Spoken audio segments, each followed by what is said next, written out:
End of time.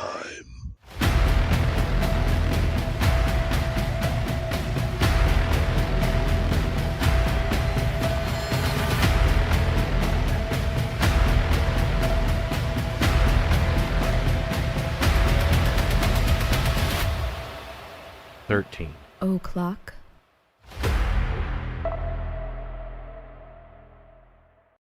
Well, hey, everybody. It's Wednesday night. Here we are. It's Wednesday night, and a lot of you guys showed up early, just waiting for the show to start. For the regular-ass show. Yep. It's not a regular-ass show. This is a very special show today. We're going to be talking about a certain angle in the fucking Amityville Horror case. Not so much the paranormal stuff, but the murder. The DeFeo murders. So we're going to be talking about. Yeah, because I feel like way back, I think it was on episode 19, we talked about, I think we talked about this a little bit, but we mostly talked about the haunting and about, the Lutzes and the Warrens and all that bullshit, which I think that was all a hoax, obviously. But, so we mostly talked about that, and I think we might have talked about this a little bit when we reviewed that movie Amityville 2, The Possession, which is kind of loosely-ish based on the DeFeo murders. Yeah. But I realized that we had never, as far as I remember, done a show about about the DeFeo murders and not about the haunting. Yeah. Now we got DJ Maniac in the chat. He's at work right now, so he can't. He says he's not going to be able to chat a whole bunch, but he knows a little bit about this case because his parents knew Ronald DeFeo Jr. So he says. That's really interesting. I'd be wanting to, because he said he might chime in on some of the stuff. Because there is a lot of holy crap. There is like so much information about this murder case, and I'm not really sure where I fall on it because I don't know. Like, if you don't know a lot about the case, it's like, obviously he confessed to the murders, like killing his whole entire family, 6 people. But there have been controversies over the years that he did not act alone, either because of shit he said or because of stuff that other investigators dug up or whatever. I was watching, there's a documentary, and it's long. I didn't even get to watch the whole thing because it's like 3 parts. But the guy that did that one, I think it's called Shattered Hopes, and it's on YouTube. You can watch it. Like, the guy that made it put it up. And he was kind of coming at it from the angle of maybe Butch was put up to the murder by someone, and he did not act alone. Well, evidently, there's all kinds of rumors that his dad was kind of associated with the Italian mafia. Well, his dad not so much, but his grandfather for sure. And that maybe, this had something to do with the mob hit, which that was DeFeo's first fucking thing that he told the cops. Yeah. The mob did it.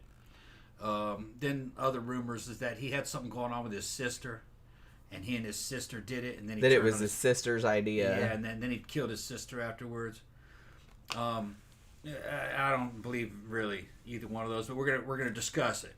All right. Yeah, I'm not sure. Like, I can see arguments for either side, but I kind of feel like the thing about it is that I feel like anything that came from his mouth, you know what I mean? Like, because he came up with all kind of stories at first, like before he's a pathological liar. Confessed, yeah. So it's like, so I kind of feel like unless there's solid evidence of the shit, I would believe none then I'm really not. If it's just something that he said, I don't believe it. Now, one of the strangest parts of this case actually comes from the legends around the paranormal book. Yeah. And we're going to look at that too. That the murder happened at like around 3:15 in the morning, and that they were all shot while they were sleeping in bed. All right. And that he used a rifle. I think it was a Marlin 444, if I remember correctly. It was a Marlin. It was 35 caliber. It's the 35 caliber. Okay. Yeah. It's a lever action rifle. Yeah. It's a lever action hunting. I was just gonna say carbine. That particular carbine was available in a bunch of calibers. All right. But it's still very loud, very very loud, large, long, large and long. Anyway, Jen, I saw a sparkle in your eye, Jen. It's kind of a large. It's like a real long, fat pistol cartridge. It's like a real long 44 Magnum or a real long 38 Special. It was almost 3.5 inches long, and it was flat bullet on it, and you could stack it in a tube magazine because it uses a tube underneath the barrel, and that way you don't have a pointed bullet fucking setting the other bullets off in front of it during recoil. but that is still a very loud cartridge. Yeah. And they seemingly did not wake up, that they were killed while they were all asleep, and no drugs were found in their system. So there was this kind of legend that they were held in bed in a state of catatonia by demonic forces. So DeFeo could run through there and just give them all, blast them while they were all in bed. I have another theory. We're going to get into that. I'd be interested to hear that, because I do think that is like a weird. I have another theory. I don't think that it has anything to do with paranormal anything, No. and I don't necessarily think there was a second shooter. No. But that was one detail that always kind of bothered me. It seemed like nobody really woke up. It's even an though, optical illusion. Yeah, I guess so. They were awake. Good. Yeah, I mean, they were all pretty much shot in the back. Like, while they were asleep, and they still had their jammies on and stuff. They weren't asleep. But, yeah, probably not. But, I mean, yeah, so... And the thing about it was, man, the Amityville Horror movie, the original one from 1979 that they made from Jay Anson's book, that movie, it creeped me out when I was a kid, because I saw it when I was 7 or 8. And it creeped me out when I was a kid like the paranormal shit did. But honestly, to me, the scariest part of that movie is the opening scene where they just do a quick, like, reenactment of Ronnie DeFeo, like, shooting his whole entire family. Yeah. That fucked me up. Like, thinking that somebody would just go through the house and just shooting him in the back of the fucking head. Up. And it's just, like, that freaked me. And then they showed, like, the house from outside with all the shotgun blasts, like, in the windows and stuff. Oh, that fucking freaked me out. That's probably really what it looked like. Well, yeah, it's probably exactly what it looked like. But yeah, that scared the shit out of me, that fucking shit did. Yeah, we got a super chat. Thank you very much, Zach, for the super chat. Perfect for doing this topic, because I've been on a Criminal Minds binge the last couple days, so I feel well-versed. Yeah, I actually read the Criminal Minds wiki entry on Ronald DeFeo. I read, like, so much stuff about this, and I watched, like, a whole bunch of documentaries about it. And it, like I said, it does seem like a lot of people have different theories about it, and it does seem like as time goes on, I mean, Ronald DeFeo's dead now. He died, I think, in 2021 in prison when he was I think he was 69. And it does seem as time goes on that more people are convinced that he didn't act alone, but I'm not really sure if I buy that. I mean, I was watching the documentary, the Shattered Hopes documentary, and they seemed to be coming at it. I didn't have time to watch the whole thing, but I watched like 2 hours of it. I think it's like 3.5 hours long. He seemed to be coming at it from, it was Dawn's idea, and that maybe there was like a mob thing. You know what I mean? Like maybe the grandpa put him up to it. Yeah. But, you know, I don't know if that's the case. Trey says the audio's up low, but it may be on his end. If our audio's low, you guys can tell us. I mean, I didn't fuck with anything. Okay, should be good. So I don't really know. Okay. But yeah. Yeah, Phantom said they hint that the father was in cahoots with the mob in the film, the Amityville murders as well. Yeah, I kind of feel like the impression that I got was that Ronald DeFeo Sr., who we will call Big Ronnie for the purposes of the show, because that's what most people called him, I kind of feel like he was not so much a mobbed up dude as like somebody that wanted to be. Like, I think he was like a wannabe mob guy. Now, I'm not saying there weren't absolutely like mobsters in the family, because there were. But I don't know if he specifically was a made man. I think he was just like wanted to be like that, and he kind of acted like that. Hanger on. Yeah, he was like a mob groupie. Yeah. Like he really wanted to be that really bad. Well, that was the thing I noticed when I was living up in Boston. You know what I mean? They have the guys that came from the Italian neighborhoods always kind of wanted you to think they were in the mafia. Yeah, and I think they love that shit. Yeah, I think Big Ronnie was definitely. Yeah. I mean, he was always like, and we'll get into it later on, because man, I'm not, you know, I don't advocate like murder or anything like that, obviously, but Big Ronnie in particular, not a great person. Gonna say, and honestly, this may be a controversial statement. Had his son just shot him, I don't know if people would have been quite as upset about it, or you know what I mean? Because I think the problem is everybody knew the horrible, contentious relationship that Butch, you know, Ronnie Jr., we'll call him Butch because that's much easier, that Butch had with his dad. Like his dad was super abusive, like toward all the kids, but him in particular, and toward his wife too. Like, and lots of other people witnessed that. And he straight up like threatened to kill him on multiple occasions. He claimed that his dad cut the brake lines on his car one time. I don't know if that's true, but he did claim that. And who made this claim? Ronnie DeFeo did. like before the murders. Like Yeah, I this, would believe that. Yeah, I don't know. I'm just saying that he said I that. tell you what, that's a common thing. I'm going to cut that person's brake lines. As soon as you start the car and you start backing up, you know that the brake lines are cut.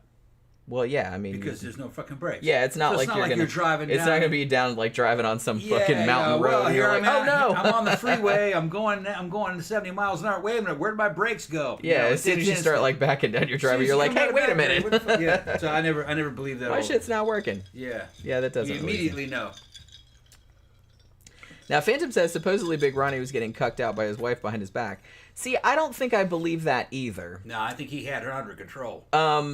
The story that I heard was that, now, I'm pretty sure Big Ronnie had a mistress in New Jersey. I don't remember what her name was. But he accused his wife of having an affair with the dude. You know the family portraits? Yeah. Like, he paid all this money to have an artist paint portraits of his wife and him and his son and, like, the two boys and the two girls. And they hung in the house. They're kind of creepy, honestly, but they're nice portraits and everything. And he accused his wife of having an affair with the artist. He sounds like Paranoia to me. Which, as far as I know, there's no evidence of that. And they said the artist, was, like, super devoted to his wife and, like, wasn't the type of dude that would fuck around, and they didn't, like, live near each other. So I kind of feel like, because it seemed to me that Big Ronnie was one of those dudes that was, like, super authoritarian. And paranoid. And jealous. And as it was getting closer to the time of the murder, he was getting, and I saw, like, interviews with, like, friends of theirs, like, family friends that would come over and swim in the pool and stuff like that. And they're like, and he was getting, like, crazier and crazier, like, more delusional, super, like, way more religious, like, saying that angels were doing this and that. He's losing it. Yeah, like, he was kind of losing it. Yeah, I've always, you run across those guys, you know, when you live as long as I have. There's always a kind of guy where he fucking has to control everything around him, and he's got to control his fucking woman. And all of his kids, even when they were grown, which I'll get into in a bit. And he thinks, really what it is, it's feelings of inadequacy. He feels like he's not, that he can't handle it. Oh, yeah, big time. So they overreact. He tries to overcompensate for his feelings of fucking inadequacy by fucking trying to rule everything with a fucking iron fist, accusing his wife of cheating on him and shit. You know what I mean? Even though he was cheating. Even though he would cheat. Yeah, but what it is like, he knows, you know, he pretty much knows he's a piece of shit, so she must know he's a piece of shit. If he was her, he'd be cheating on him. You know what I'm talking about? Right, yeah. So he assumes she's cheating on me because that's what I would be doing. Right. So... shitty people see guys like that. Shitty people think everyone else is as shitty as they are. Yeah, I've noticed. They project, yeah. But I'm like, that is not the case. Yeah, it's always, you know, if you like that, go get some help. It's always a sign of a weak man. Always. Yeah, and always. Honestly, and not necessarily physically weak, just you're weak inside. He for real needed a shrink. Yeah. And he really never got any help because, you know, that would be gay, I guess. I don't know, whatever the fuck those kind of dudes think. Dudes don't respond too well to fucking talk therapy. They just don't. They're really fucking recently they found out that they work better with treatments of LSD and testosterone. Fucking that works a lot better. Although the weird thing is, like, which I'll get into in a minute, but they sent Butch to a psychiatrist. Yeah. Like when he was a teenager, but it's like, you know, his dad wouldn't go. Yeah, well, what good did it do Butch? Butch killed his whole fucking family. He did, yeah. Dude, I've seen the data. Dudes don't respond well to talk therapy. You can't talk sense into dudes. It's all emotion. You got to work it out of them. They're so emotional. They need to have vision. They need to have basically spiritual journeys through fucking psychedelics and mind-altering drugs. That'll help them.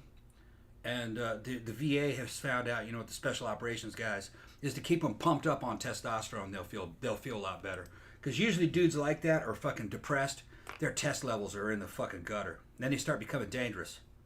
Low test makes you dangerous. I mean, the main danger is suicide. Okay, and they'll take out other people during their suicide. That's what I mean by they're dangerous. Yeah, that's kind of the thing. Dudes can't just like off themselves. No, they don't. They got to take other people with them. Yeah. Jeffy Art says, we project onto others what we see unto ourselves. Ironically, said to me by a person who turned out to be shitty. LOL. Yeah. I have noticed something like about really shitty people is that they think, I guess they're so self-centered that they think that everyone else is like they are. You know what I mean? So they feel like everyone else is shitty too. But I don't know if they are actually like, I don't know like what the psychology is there exactly. I don't worry about it. I just know what it is. And, Yeah.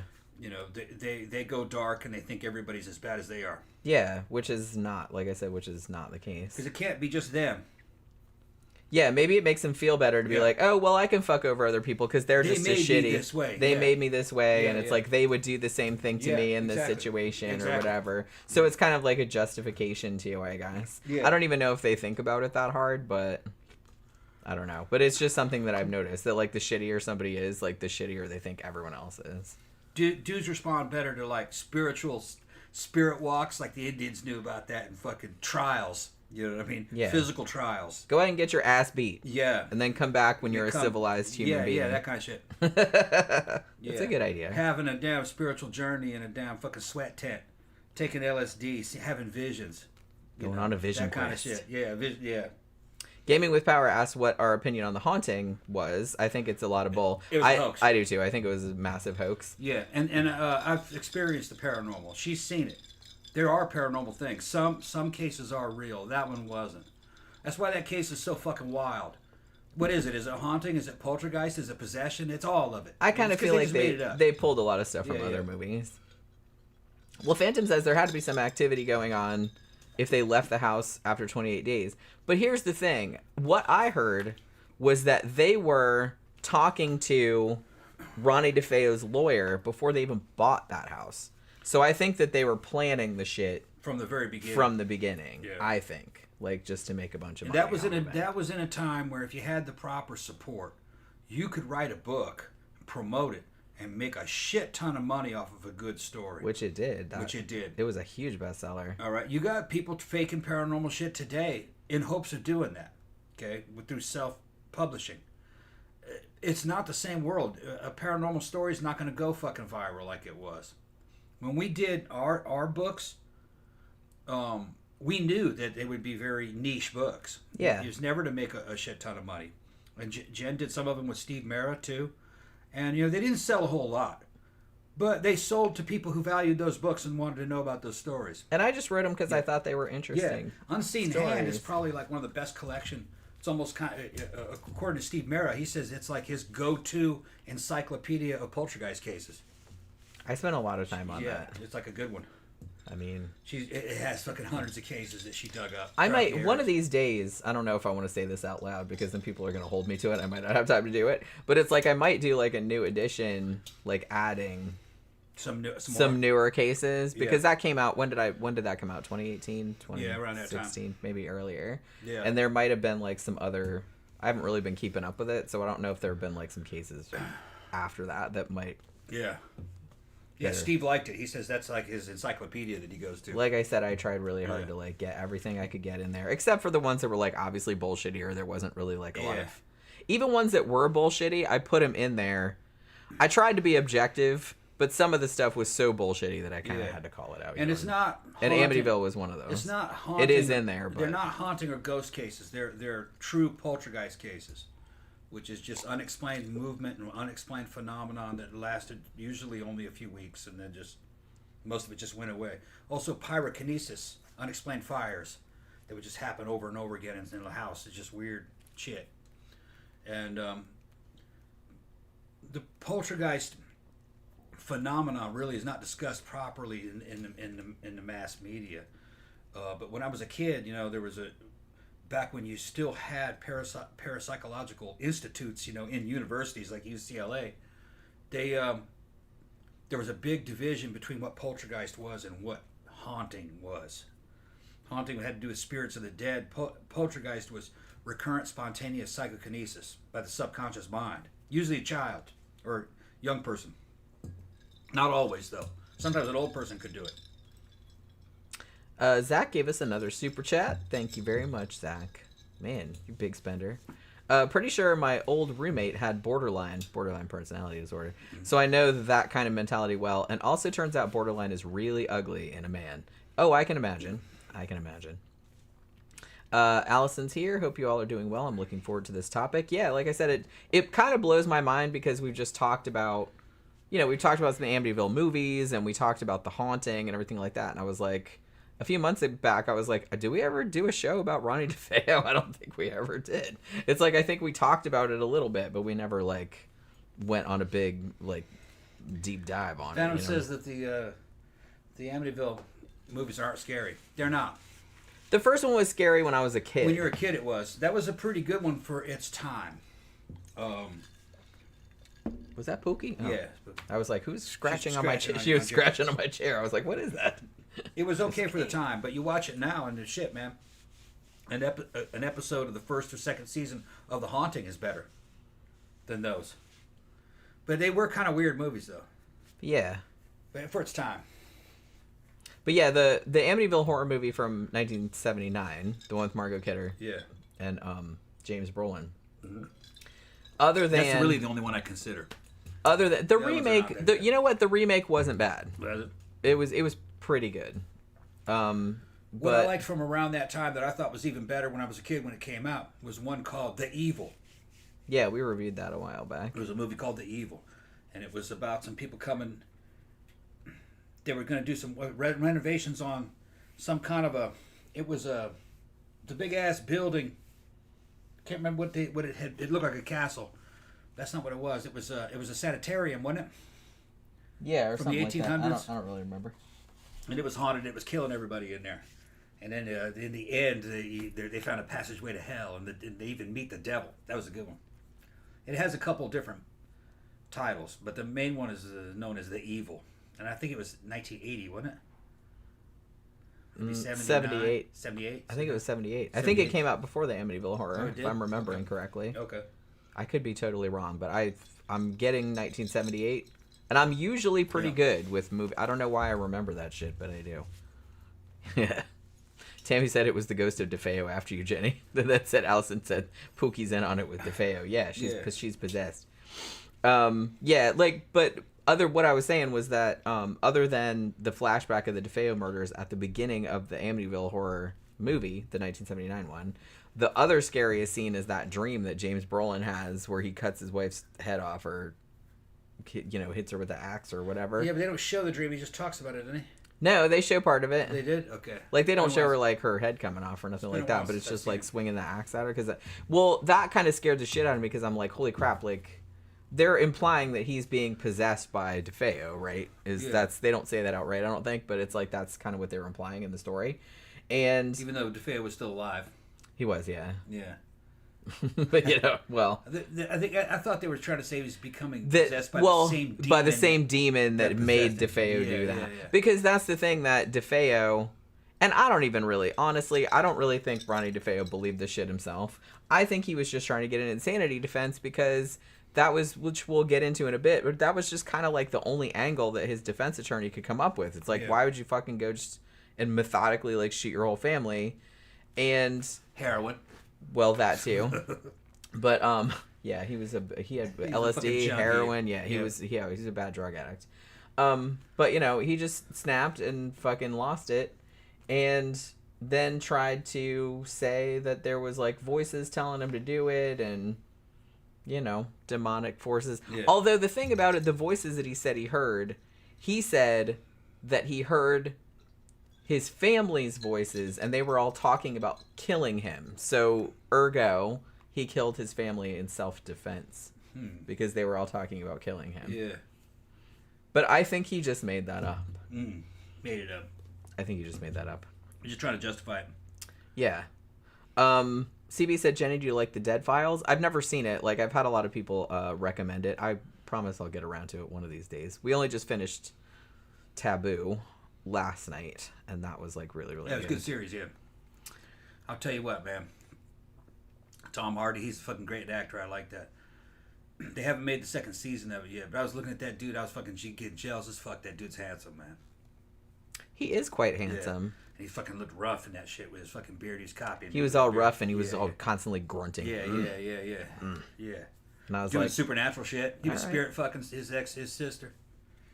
If you haven't seen the show, just going out of body and having astral sex with her, with his half sister. Yeah, and then he blew her off. She killed herself. Fucking wild. Spoiler alert. Yeah. He's talking to fucking Indian demons, Indian spirits and shit. And African spirits. Yeah, it's something. Yeah. Taking bites out of people when he's killing them. Yeah. Fighting them because they were trying to kill him, you know. He's not a bad guy, but he's not really all that good either. He's fucking tough motherfucker. He's morally gray. Yeah. Gaming with Power asks, has there ever been a movie just based on the murders and not the haunting? As far as a fictional movie goes, I'm not really sure. There's a lot of documentaries that are just about the murders, but I don't know if there was ever a fictional. Like I said, Amityville 2, The Possession, is based on the murders, but it's a supernatural angle. So it's still like a haunted house kind of thing. So I don't know if there's like a true... I would be surprised if there wasn't, but I don't know if there's just like a realistic true crime fictional movie that was just straight up based on the DeFeo murders. There's got to be one, right? Yeah. I don't know. But I've never seen it. Anyway. Phantom said, how did the rumors of Butch and Dawn hooking up come about, or was that just based on the films? I think that might have just been based on the films. Butch and his sister Dawn were kind of close. They were fairly close in age. I think he was only like 4 or 5 years older than her. And in some iterations of the story, she's actually the one that wanted to kill the dad. I came up with that shit because it wanted salacious, and it was probably inspired by the fact that Dawn, from what I remember seeing her, she was cute. Yeah. She was cute, so... She's kind of... Yeah, she's just kind of like a cute, chubby girl. Yeah, black hair, though, fair skin. And, Yeah. So, I don't know. As far as I know, from the time, I've never really seen anything that gave any whiffs that there was, like, any incest or anything like that. Yeah. But... I didn't remember her being chubby, though. Just regular build. Yes, well, I guess chubby for the time. When everyone was... When everyone was Coke horse back in the 70s. Yeah. Fat, no ass bitches. It was chubby by 70s standards, Yeah. which is just regular size. Yeah, the show's getting bad already. Well, you know. Yeah, Tammy said Tom Hardy is super sexy and everything. He can't help himself. I mean, Imagine you know. me and Tom Hardy in a porn scene with Jen. Devil's threesome. Jen would fucking love it. Would you see that? See? I got okay. I just went off. I couldn't hire him. I couldn't afford. I couldn't pay I his just price. went off to a place. I couldn't hire him. I mean, he's really busy. Yeah, he's too busy. I mean, he could just come by for one day, though. No, I'm just teasing. I wouldn't know what to do with Tom Hardy if he got him here. I bet you he's fucking funny. He's one of the few actors, though. Fucking, I can just look at him. I tell he's cool. Yeah, you know, he's cool. Yeah, he seems like a cool. He seems Yeah. like a cool dude. You kind of got to go out shooting and drinking and shit. Yeah, he looks like somebody who can drink, which I like that. Yeah. Yeah, Gaming with Power says the only thing that's weird is nobody heard the shots. Yeah, I always found that weird too. It's not that weird. Tom said he had a thing about it, so we'll get to that. No, it's not that weird. Like, yeah. Zach said, pretty sure I saw Jen's whole nervous system shut down there. I know. I just went off on a little vacation there for a second. Yeah, for a second. Well, she also had this thing, me, David Bowie, and her, and fucking. But David Bowie's in Jarrett's pants from the fucking labyrinth. I mean, he can wear whatever he wants. David Bowie, like back when he was alive, obviously. But David Bowie when he was 42. He can wear whatever. He can even look like he looked in The Man Who Fell to Earth, or kind of freaky like that. I'm kind of into that too. Yeah, right. But you know, that's not going to happen now, obviously. Yeah, I'll get one end, he get the other. Unless we can clone him somehow. Anybody got any of his DNA? DNA? He was one of a kind, man. They only came from that particular time, and if he were to happen again, there's millions like that. Well, kinda. He wouldn't stand out today. He was an originator.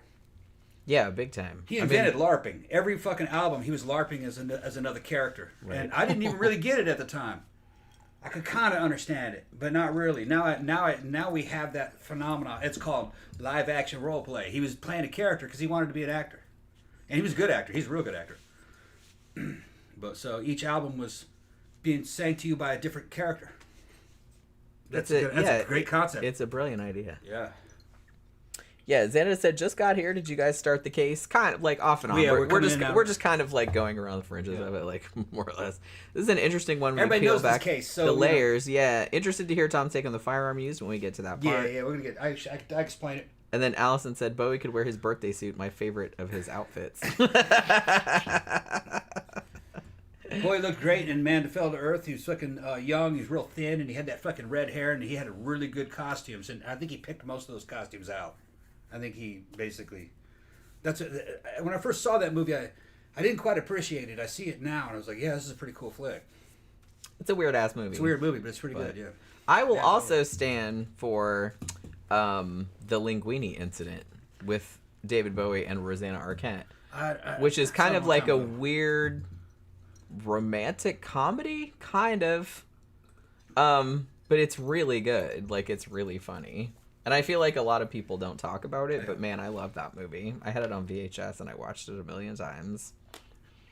Yeah, Gaming with Power said, Ronnie DeFeo Jr. always tells a different story when it comes to the murders. Yeah, that's the thing. And the thing about it that kind of pisses me off about that, and now he's dead, so we're never going to know. He's a pathological liar. Yeah, but it's like, you know, what exactly was his motivation? I could understand. Look, like I said, if he had just shot his dad, right, I don't think anybody would have questioned it. Because they obviously had a really, really bad relationship, and it's like something snapped and he just shot his dad. But why his whole family, though? He didn't really seem to have a problem with his mom or any of his other siblings. Like, they all seemed close and they all got along. It was mostly just him and his dad. It can only be one thing. He wanted that house. Yeah, I mean, some people have said maybe it was just like a financial motive, like he wanted the life insurance. He did ask one of the cops about that. Yeah. Like, before they realized that it was him that did it. I think. He wanted to start over, a new life. Yeah. Which involved getting rid of his whole family. Now, interesting. He probably expected him and his druggy friends to move in there and he could charge them rent. And here's something that I didn't know. And I don't know if this has been confirmed or not, but this is kind of like... But I didn't know that at the time of the murders, Ronnie DeFeo was married and had a kid. And he didn't live there anymore. He lived in New Jersey with his wife and kid, evidently. And I saw interviews with his supposed wife, whose name is Geraldine, and she told all kind of stories about, because they started dating when, I guess he met her. She was singing in a club in Greenwich Village in New York City, and he was like 4 or 5 years younger than, I think he was 17 at the time, and she was like in her 20s, and she blew him off at first because she thought he was a douche. But then, like, over time, like, she kind of fell for him and stuff, and she used to go over to their house all the time, so she supposedly said she saw, like, a lot of the abuse and all that other kind of stuff. He wanted that house. Yeah. If he would move his wife and kid into there, probably. Yeah, maybe so. And like I said, and I think, and I don't know if this is the case or not, I think that he was married and had a kid, and I think he also had a 19-year-old girlfriend. Yeah. Who lived, like, close by. I think. I'm not really sure how that goes. But I was like, that tracks. So, yeah, I was just like, same as his dad was doing. So, chip off the old block, I guess. Yeah. But, that was in the culture. Yeah. Crowley Overheiser said, I actually never heard of this case. Maybe some people haven't. Like, maybe some, like, I always kind of feel like a case like this, which is... We grew up with this shit. Which is super high profile. I mean, I kind of feel like people are more familiar with The Haunting, the Amityville Haunting, than they are with the actual murders that took place, like, before The Haunting, that kind of supposedly gave reason for The Haunting. The Haunting rode on the back of an actual murder. That's how they launched the fucking... Yeah, it's like, hey, we moved into this house where 6 people were horribly murdered. Yeah. And then all this ghost shit happened. Yeah, it's haunted there. The devil. And everyone's like, oh, well, of course. There's an evil pig and everything. Yeah. Jody the pig. Jody the evil pig, yeah. I just, fucking... If you know what? If I ever had a pet pig, I would totally name it Jody. Yeah. That would be super funny. Xana said, I read about this case as a kid. My parents told the whole thing like an urban legend. I mean, some details of it kind of come across like that, for sure. But yeah, so let's get into this. Let's get into this case, since we've been jabbing our jaws for like half an hour. So the very famous house at 112 Ocean Avenue in Amityville, which is on Long Island, New York, in case you did not know. The street name has since been changed, and the house, while still there, has been renovated, particularly getting rid of those windows. Kind of quarter circle windows that are like super iconic. Yeah. Because people have to live in that house, and they're kind of sick of people People would drive by and camp out in the Camping on front their yard, and yard. fucking take pictures of the house. You're taking I got sick of pictures that of it? shit. Yeah. But the thing about it is, like, we have the internet now, and it's like everybody. I've seen pictures of the house now. Everybody knows where it is. Yeah. But The address is different because they changed it, but the thing is, it looks different, so it's not so the effect is not the same. You want a picture of it with those windows, because that's what made that house so striking. Yeah. They got rid of that. it's actually a Dutch colonial, I think, is the style of that. It's a nice looking house. It's massive. Yeah. Because when I was looking at the crime scene photos, and I've seen the house before, like from different, but when you see it like kind of from a little bit of a distance or from an angle, I'm like, God, that is a giant fucking house. It's big. I think it was 5 or 6 bedrooms. And it had like it had a boathouse and a pool, and it was like right on the water and all this other kind of stuff. It was massive. Yeah, it'd be worth a lot. Yeah. So what ended up happening? Okay, so Ronald DeFeo Sr, the dad, who we will call Big Ronnie because I don't want to get him confused with the son. So he bought this house at 112 Ocean. Is it Ocean Boulevard or Ocean Avenue? I can't remember. But he bought that house in 1965. Now, this was right around the time the two of them had 4 kids at this time, but this was right around the time when his wife Louise was pregnant with their 5th kid, whose name was Marc.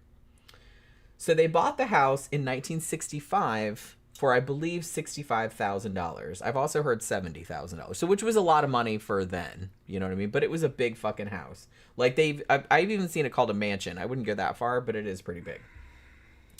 Now, I will note that according to a couple of different sources that I saw, including the Shattered Hopes documentary and a couple of other things, that Big Ronnie, even though he made a lot, like he would go around saying it's like, oh, my beautiful house, and it's like, this is not my beautiful house, it's not my beautiful wife, etc., etc.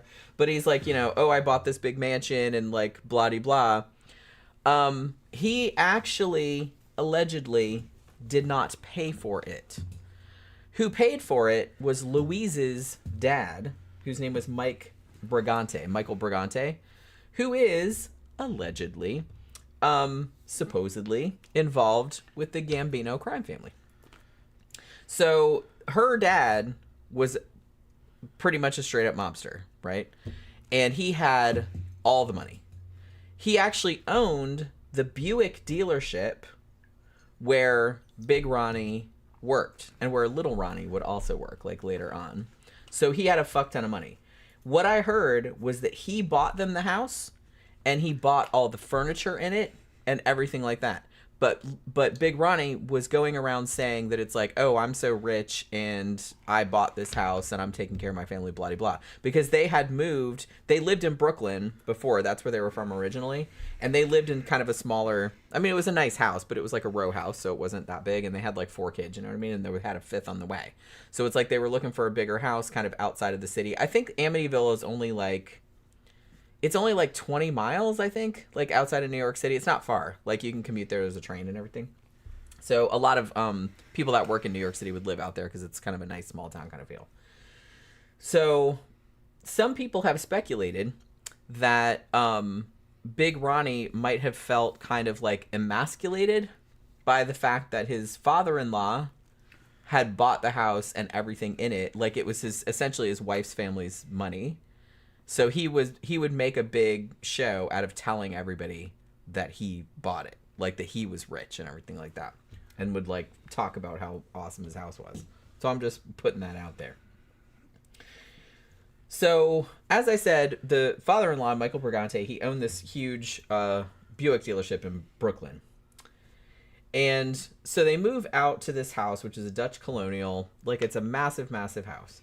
And one of the things, there's actually a picture, like even a little bit of a video, of Big Ronnie putting the very famous sign out front of the house, which said, High Hopes on it. That's what he named the house.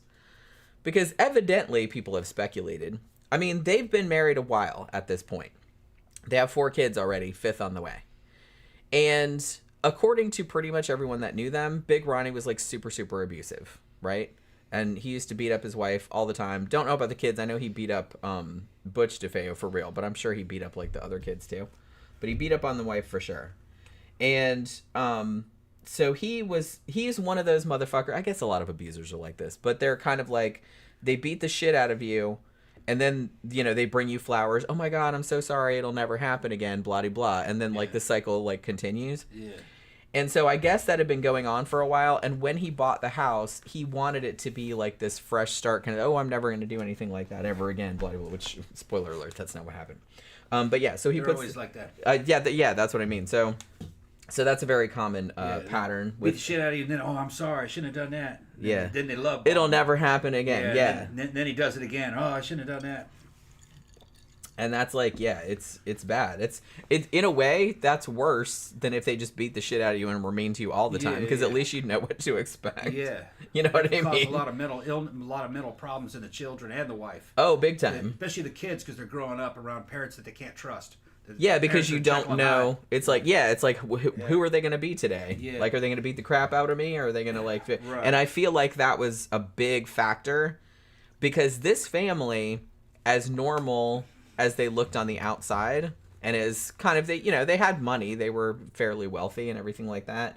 They were super dysfunctional. It was really bad. But yeah, so they bought this house, and it has the High Hope sign out there. So now, as I said, Ronnie DeFeo, Butch, was the oldest. And I kind of feel like, other than Louise, the wife, I kind of feel like Butch got, and like I said, before we get too far into it, I'm not excusing what Butch did. Don't shoot your whole fucking family, okay? I mean, that shouldn't need to be said, but I'm going to say it anyway. But I am kind of trying to build some context over why this volatile situation might have happened. You know what I mean? That's all I'm saying. So, Butch apparently got the worst of it. Yeah, Butch was beaten down, man. He was a product of being beaten down a lot. Yeah. But still, that didn't justify you don't fucking wipe out your whole family.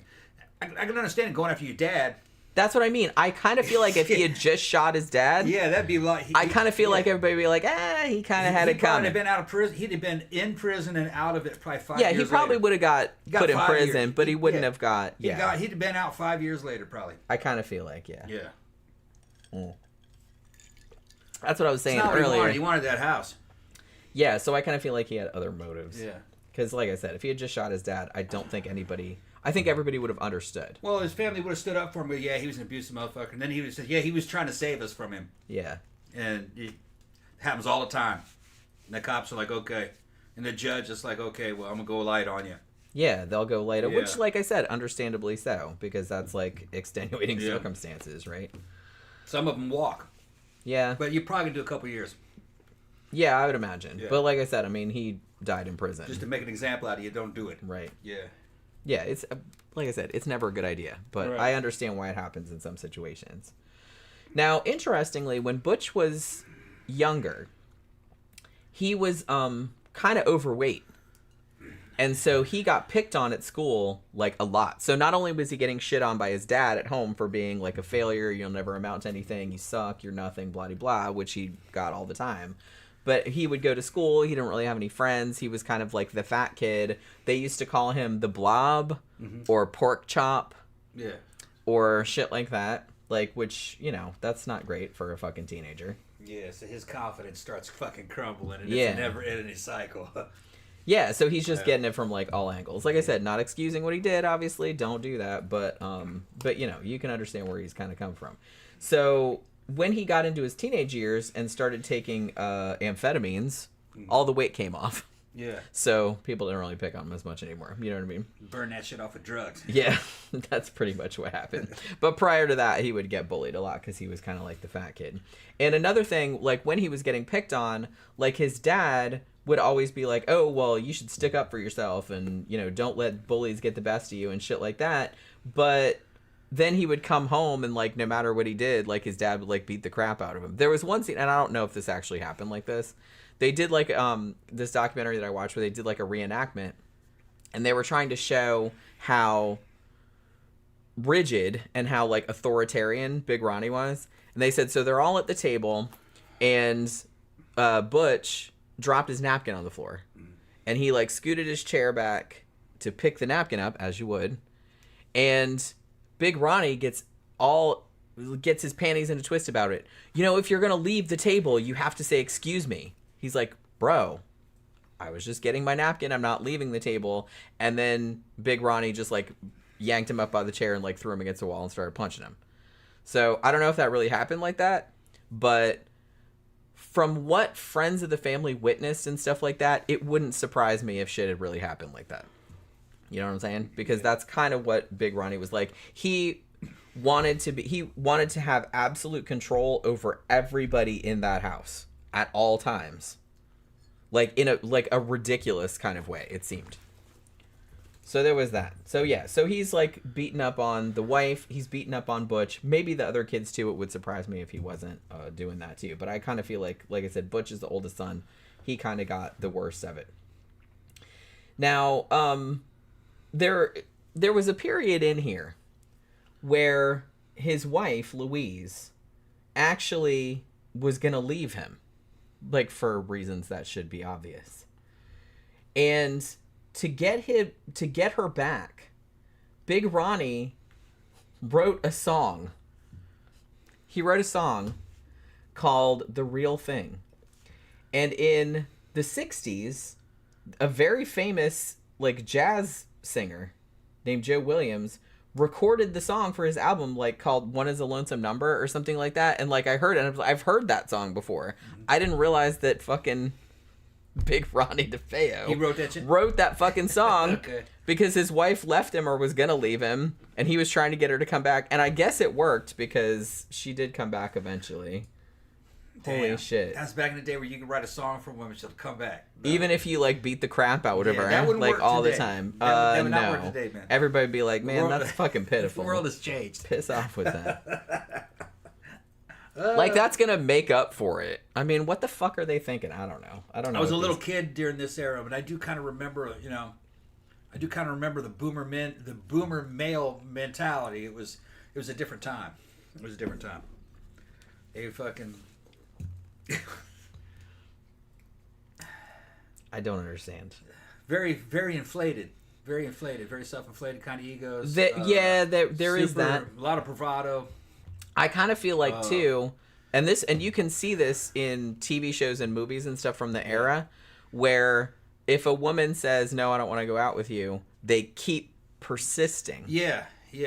Because it's like, oh well, they're supposed to say no, so you just have to keep pushing and pushing until you like where. And I've even heard like old people. Yeah. Like say, yeah, like, there was something to that though. And she'll be like, "Oh yeah, I didn't really want to go out with him, but he just kept bothering me until finally I was like, fine, fuck." Yeah.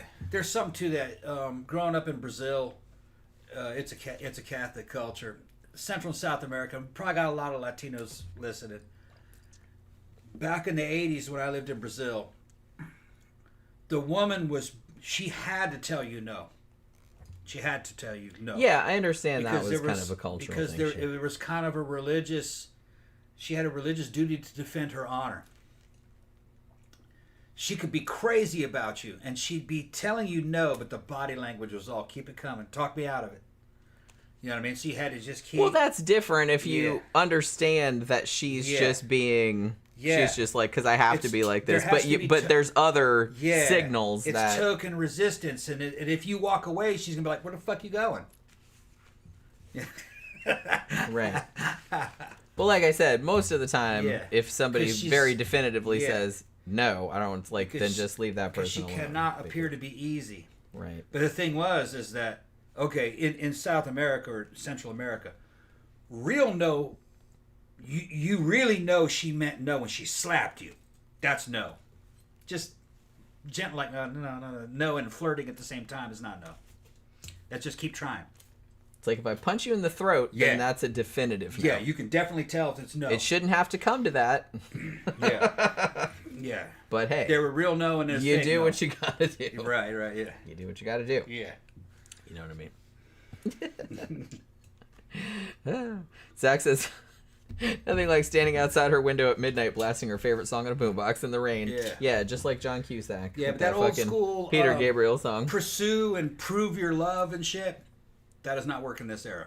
No. She'll call the cops.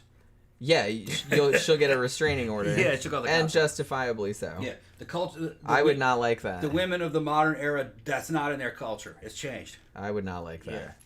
I mean, it's creepy. It's creepy. Yeah, yeah. Trying too hard means you're low value. A high value man, he's not even looking at you. He's got other options. She's trying to actually get your attention. That's really the ones that it's a very different game now. Yeah. Allison said I use my nut punching umbrella to say no. Yeah. I need one of those. But yeah. All right. So yeah. So I think that as Butch got older and larger, you know, obviously they'd have arguments and shit like that. Can you get me some? Well, it's not really. I just need some more ice and stuff. Yeah. Obviously, they still had arguments and stuff, but as he got, you know, older, it would kind of become more physical. So they would get in like straight up fist fights, like him and his dad, which, you know, not great. Now, because of this kind of kills me. So Big Ronnie is like, okay, well, this kid, I mean, he was a teenager at this point, like 14, 15, 16. And he's like, this kid is out of control because he's, you know, fighting back now. And I was like, what did you think was going to happen when he got to be your size, dumbass? But yeah, so he's like, he obviously needs to go to a psychiatrist. Like I said, Big Ronnie's not going to go. Nothing wrong with him, of course, but it's the kid's fault, sure. So yeah, so they send Butch to a psychiatrist. And basically, it didn't really help all that much. I kind of feel like Butch, he never really wanted to, I don't really think he found any value in it, and I don't think he wanted to be there. So I think he was always trying to get out of it, sort of thing. So I don't really think it helped him so much. So what the family decided to do then to maybe kind of placate him, I suppose, they just started like buying him shit. Like they just started like buying his love, I guess. So basically they're like, well, you know, we can't give you any actual love, but here, have this monetary replacement. We will buy you a $14,000 speedboat. You know, we'll give you all this other stuff. And they would just give him money, like whenever he asked for it. And honestly, they even gave him, when he got a little bit older, 17, 18, they gave him a job at, you know, the father-in-law's Buick dealership where Big Ronnie also worked. And he didn't really have to do anything. Like, he didn't have a job title, technically. Like, they were just kind of like, oh, well, you know, go get... He worked, like, in the service department, I think. And they're just kind of like, well, just go get the parts or whatever. It's like he could show up or not. Or, you know, he could just fart around and they would give him, like, $400 or $500 a week, which was kind of a lot of money back then. I mean, that was a lot of money back then. And he didn't... And he... Yeah, I mean, it's... You know, it's not a lot of money now, but I mean, it's a decent amount of money now, but back then it was like a lot of money. So they just gave him that for doing basically nothing.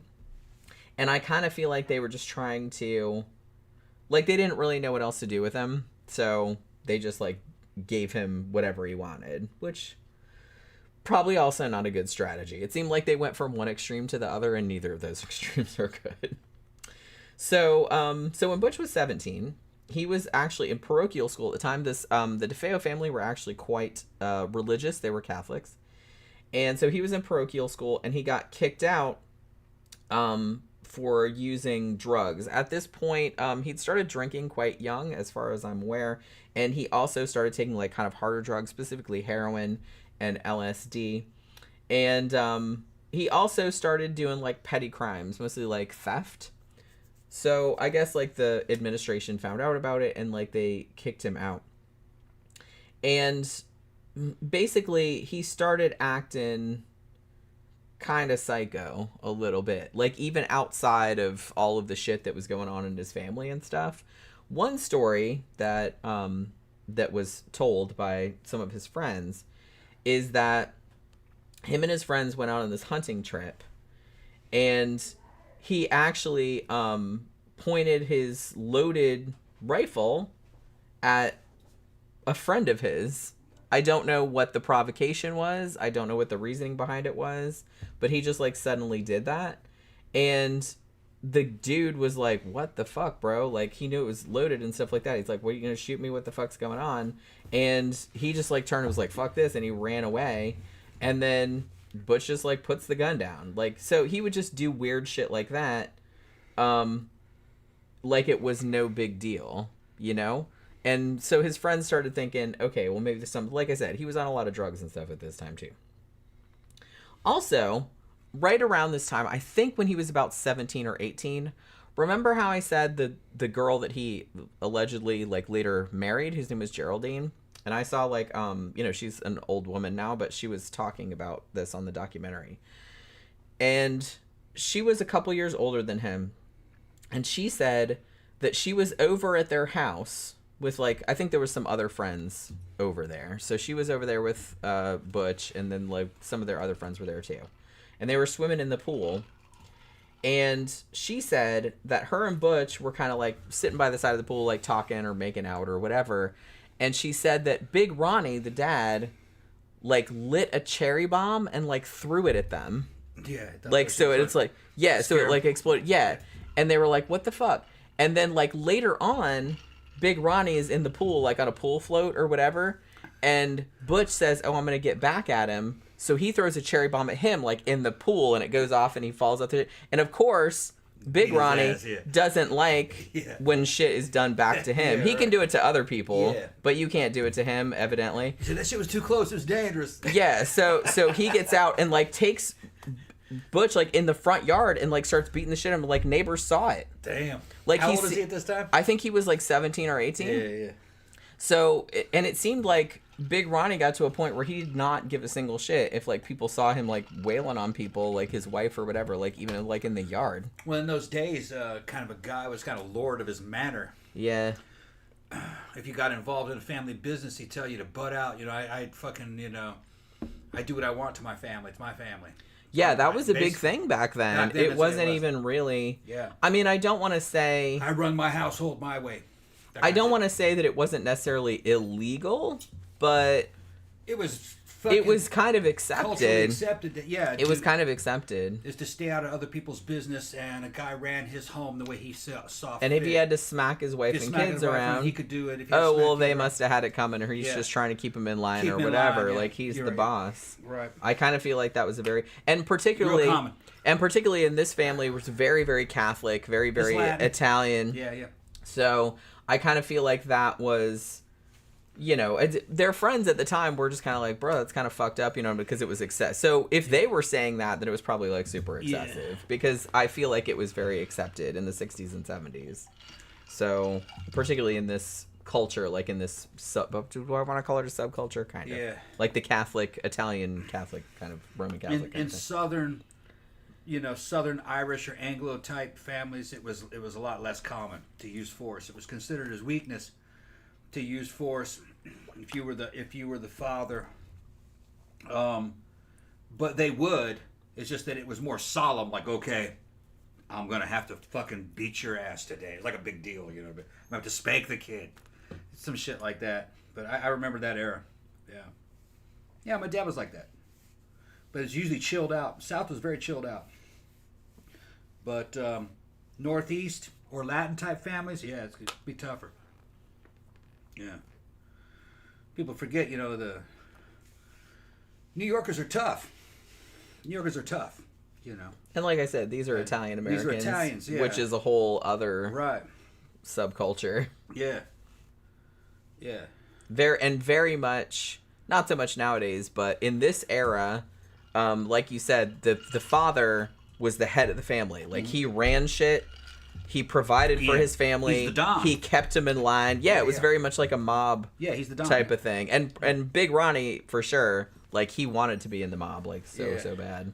Because he definitely had that mentality. Like, keeping everybody cracking down on everybody. The South is too hot for that shit. Everybody's chilled out. Yeah, it's like, wait, you want me to, like, move? Yeah. It's like 110 degrees. Yeah. And the humidity is like 100%. I'm not going anywhere. I'm just gonna lay on this couch in front of this fan. Yeah. It's so funny, you know, with my sweet tea. Northerners have such this weird misconceptions about the South, you know, because there's religion here and shit. The South was always kind of, it had violence, but it was maybe between enemies, you know what I mean? It was almost like dueling and fucking getting vengeance on people. Not so much inside families, religion, and also lots of sexuality. South very sexy. Go to church, but then you're fucking everything, just like that. Fucking Thomas Sowell talks all about it. The Southern culture, whites and blacks, same thing. It's all the South. Yeah, High Desert said my dad was like that. I guess like this guy. Mm-hmm. And then Xana said Tom's right. My dad's Anglo, and he punished us by withholding things, not physical. Yeah, I kind of feel like that was more. I mean, I didn't. This is gonna sound funny, but I didn't really get punished as a kid because I was an angel. Yeah. But you could get spanked, man. But that was a fucking serious day. You got spanked. Normally, just like taking shit away from you. Yeah. You can't have this. Which honestly, we're gonna hold this. Yeah. It works better. Yeah. It works better. Yeah. When you beat up your kids, all you're teaching them is violence solve problems, and that never works out. Sometimes it took violence to keep me in line, though. Well, you're an exceptional case. It's all that Irish blood, man. You're an exceptional case. Yeah, early on, I'd be sitting there Tom in diapers, turning the up. fucking. I'd be in my diapers, turning the fucking channel. My dad would go up there, don't turn it, and I'd fucking turn that shit again. He'd go smack me on the back of the diaper, and I just looked at him, and just laughed, and started turning it some more. Oh my God, you're like Pookie. That's what Pookie does. He said I'd be there. He said eventually he gave up. He said I'd be sitting there, going crying and shit, getting smacked in the ass, and still turning. And still doing it. Until we were in a battle of will, man. It's genetic. It's got to be. Yeah, probably. It's got to be genetic. Yeah.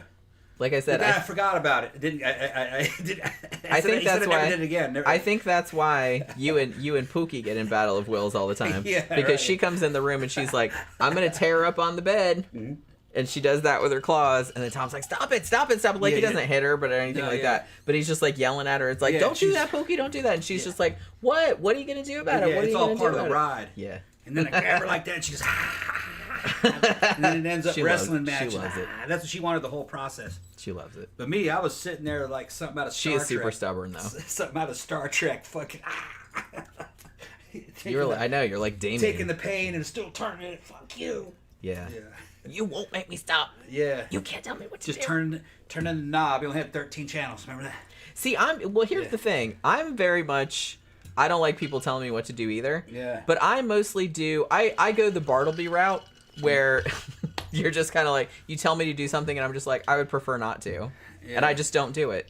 I'm not going to get upset about it. I'm not going to fight with you or anything like that. I'm just going to not do it. Yeah. And you just keep telling me to do it. I'm just going to keep continuing to not do it. I think the reason why Anglos, especially in the South and shit, didn't fucking use corporal punishment that much. Even like I said, it was still kind of a violent honor culture. It's because we were Baptists and Protestants. And I think the Protestant mentality was just to take things away. Restrictions. I think. I don't know. With fucking Catholics, it's about crucifixion, suffering. Yeah. Yeah, I think that's what it is. That'd be a physical pain. Which I always thought was so weird. Like I said, I wasn't raised self-flagellation religious, and shit. So I was just kind of like, you guys are okay. Protestantism is more mental, more Germanic, more about fucking discipline and rules, making you obey. I don't like that either. Yeah, taking things from you. Like I said. Yeah. You can tell me what to do. Making you do more work. You can tell me what to do all day long, but I'm not gonna. Making you do more work. I'm not gonna do it. Making you do more work. I'm not gonna do it. Yeah, now you have to mow the lawn. That kind of shit.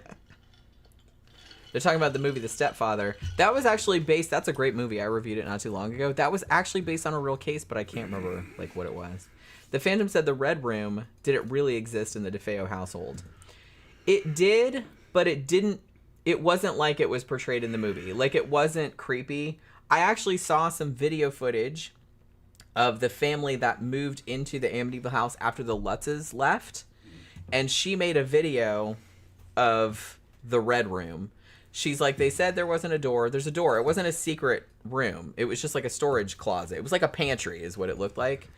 And she's like, so there was a door here when we moved in. It wasn't like a secret room where they tore down the wall or anything like that. She's like, so they go in and it just looked like a regular ass pantry. And then there was like a little bit of a depression like in the back. And somebody had kind of painted some of the wall red, but it wasn't all red. You know what I mean? It was just kind of like some brick red paint, like kind of haphazardly strewn. But the whole room wasn't red. There wasn't anything creepy about it at all. It was just like a regular, it looked like a pantry is what it looked like, with just like a little bit of a thing in the back, you know? Jeff Yard said, as both my parents were from Long Island, I heard that my paternal grandpa ruled his house with an iron fist. My mom's family was different. Long speeches about being disappointed. Yeah. I'm not, like I said, I've always been, I don't know, like, I'm very quiet and I'm not, like, confrontational, but I'm also, like, super, super stubborn, and I really have never liked being told what to do, you know? Yeah. Luckily for me, my parents were very chill, and I was a good kid, so they didn't need to beat me, or I just did the right thing without anybody telling me to, just because that's kind of the kind of person I am. So I didn't need to be punished, but... like I said, I don't get violent about it. I'm not going to fight about it or anything like that. But if you try to, like, tell me what to do and stuff like that, I'm just not going to do it. I'm just not going to do it. And I'm, just not going to do it. I've experienced that. Yeah, I'm just not going to do it. Yeah. Like I said, I'm not going to fight with you. I'm just not going to do it. Just not going to do it. That's the way I am. I just do shit my own way. You know what I mean? Mm-hmm. So let me see. Oh, Meg says, I think your cat is drawing her energy from Tom's secret inner child vibes, LOL. Yeah. Now I picture adult Tom in a diaper fighting for the remote with Jenny. Yeah. He always gives me the remote. Like, I go, because I work in my office all day, and then I go in the room about 6 or 7 p.m., and then he just hands me the remote. Here, find something. Yeah. What do you want to watch? I don't care. Yeah, like, I watch what I would want to watch all day. Yeah. Although if I put true crime on, he's like, let's not watch I like it. Let's not watch this. I like it. It's just if it's on there too long, it starts depressing me. Yeah, I don't know why. There's probably something wrong with me, I think. But I can, like, watch it for hours and hours and never get it. Yeah, Pookie's a daddy's girl, big time. Oh, yeah. I'll wake up in the fucking middle of the night, she'll be sitting right on my chest looking down in my face. And she's got real human eyes. Because sometimes I'll wake up and I just see her over there going... Yeah. It's fucking funny. She's got we hand raised her, and so she's got real human eyes, and she has facial expressions like a human. Like very human facial expressions. So you can kind of, I know gestures. What she's thinking. She's like, you gonna get up? Come on, let's go. Get up. And she's trying to wake me up. Or are you okay? But she doesn't want to be super rude about it. Yeah. Tries to wake me up tonight. Try to get me up. Although she does step on your balls sometimes. Yeah, jumps on my balls, jumps off, thinks it's funny. Yeah. Then she's like, yeah, with her little tail wagging. Yeah. Super funny. Or sometimes she'll wake me up and I can look at her face and I know what she's saying. I'm scared. Yeah. I'm scared. Oh, it's okay. But, something scared her. Yeah. She got to come to daddy. She jumps on me too, but not as much as she jumps on you. Too quiet and I got scared. Actually, this morning she jumped up and, like, she nestled into the gap behind my knee and was like, shoop. And she, like, laid up in there, like, this morning, like, with the sun coming up. CB said, I tell my girlfriend if I have to watch Grand Designs, I get a BJ in return. See, that's a nice way of, like, reciprocation. So, see, you've never even actually done that. I don't do that with sex. No. I mean, we're going to do it anyway. Yeah. Happens anyway. It happens anyway. We don't barter for it. Yeah. But yeah. We haven't hooked up past couple of days, though. That's true. Still a dry spell, yeah. Well, not really. I mean, it's only been a couple of days. Yeah. But... I've been getting up a couple times a night. Yeah, I mean, I've been getting up early for work, and then... Work. I'm kind of busy. But like I said, it's funny because when people say dry spell, I usually think of, like, months and months. No, a couple days. But you're like, oh, it's been, like, 2 days. Yeah. Take a little rest. Which... That is a dry spell for us, because usually we're like... Yeah, we're on so much gear, man. We're always fucking horny. We're always banging. Oh, yeah, pretty much. And devil's horns and fucking teeth and shit. Oh, my God. All right, so I talked about the cherry bomb incident, right? Yeah. So Let's I get back to I this. wanted to like talk about that because I said that demonstrates perfectly like the type of dude that Big Ronnie was. He can throw a cherry bomb at you, and He's you're gonna just get supposed to Yeah. accept it. Yeah. But if you reciprocate, then he Yeah. gets mad. Yeah, you're an which asshole. I'm just Now, like, that shit was dangerous. Shit was dangerous. I'm gonna punish you. Yeah. I'm like, that does not make any sense to me. Yeah. I'm sorry. You got ego problems. That only makes sense if you have main character syndrome, and Yeah. you think you're the only person that matters. You know. Yeah. So as I mentioned, when Butch was about 18, so he got the job at the Buick dealership. Like I said, he didn't have to do jack shit, really. I mean, he was just in the service department. They'd be like, hey, go get that part, like, every now and then. And then you give him, like, $400, $500 a week. They didn't give a shit if he showed up. They didn't really give a shit if he just, like, hung out and did nothing. They still gave him the money. Also, his parents bought him a car, and they would give him extra money if he wanted, which, of course, he used to buy drugs and booze. Because, you know, why not? He's 18. Now, around this time period, though, I mean, obviously there's still a lot of stress in the home and everything like that. There was this big fight between Big Ronnie and his wife, Louise. And the story goes that the fight got so bad that Butch went into his room, loaded one of his rifles, because he had a bunch of them in his closet in his room, and basically went downstairs to where they were fighting and held the gun to his father's head. Loaded, ready to go, huh? Yeah, and said, leave her alone. I'm going to kill you, you fat fuck. Okay, yeah. He said. And apparently, allegedly, he pulled the trigger. Oh, okay. But the gun did not go off. I'm not sure. I ain't buying that. This could have happened because... but I only doubt it. I only doubt it because I feel like if he had done that to his dad probably just would have straight up killed him. Yeah, I'm not really buying that. Like, I don't think that he would have. Mechanical malfunctions in firearms, especially in modern firearms, is extremely rare. Well, see, the dad thought it was like divine intervention. I think the only thing it could have been is that there wasn't a round in the chamber. Maybe he had rounds in the magazine, but he hadn't loaded one into the chamber. Right. He thought he did, but he pulled the trigger and it just went snap because it was an empty chamber. But if you really wanted to shoot him, you just fucking rack the fucking action, put one in the chamber and fucking shoot him. So, probably he probably dropped a hammer over an empty chamber to spook him. But if you did that to me, I'd kill you. That's what I'm saying. So that's why I don't buy it. Me, I'm gonna grab that fucking gun. I'm gonna beat you to death with it. Well, I'm not gonna do that to you. No, I'm just saying if a dude like that did that to me, right, I'd beat you to death. I'm not scared of guns. I grew up with them and I made my living with them. If you pull a gun on me, you better kill me. Just the way it is. Unless I deserve to have a gun pulled on me, and that happens. I get drunk and out of hand and shit like that in a fucking club and try to fight the whole fucking club, and the cops come in with fucking guns and shit. I'm like, okay, yeah, you got me. I'm gonna come in. I did some bad shit. I'm only gonna be in jail overnight. You know what I mean? I'll bond out. Be all right. And I'm gonna fucking put it on these dudes to kill me over some little shit like that. You know what I mean? I want to die over something that's fucking cool. If you ever see any videos, go fucking look at a YouTube channel called Police Activity. It's thousands of police shootings. And you'll see what a bitch ass most motherfuckers look like when they get gunned down. It is not some epic fucking glorious fucking... That's probably how they're picturing it. You look stupid as a motherfucker. Well, yeah. You get shot, and you fall like a sack of shit.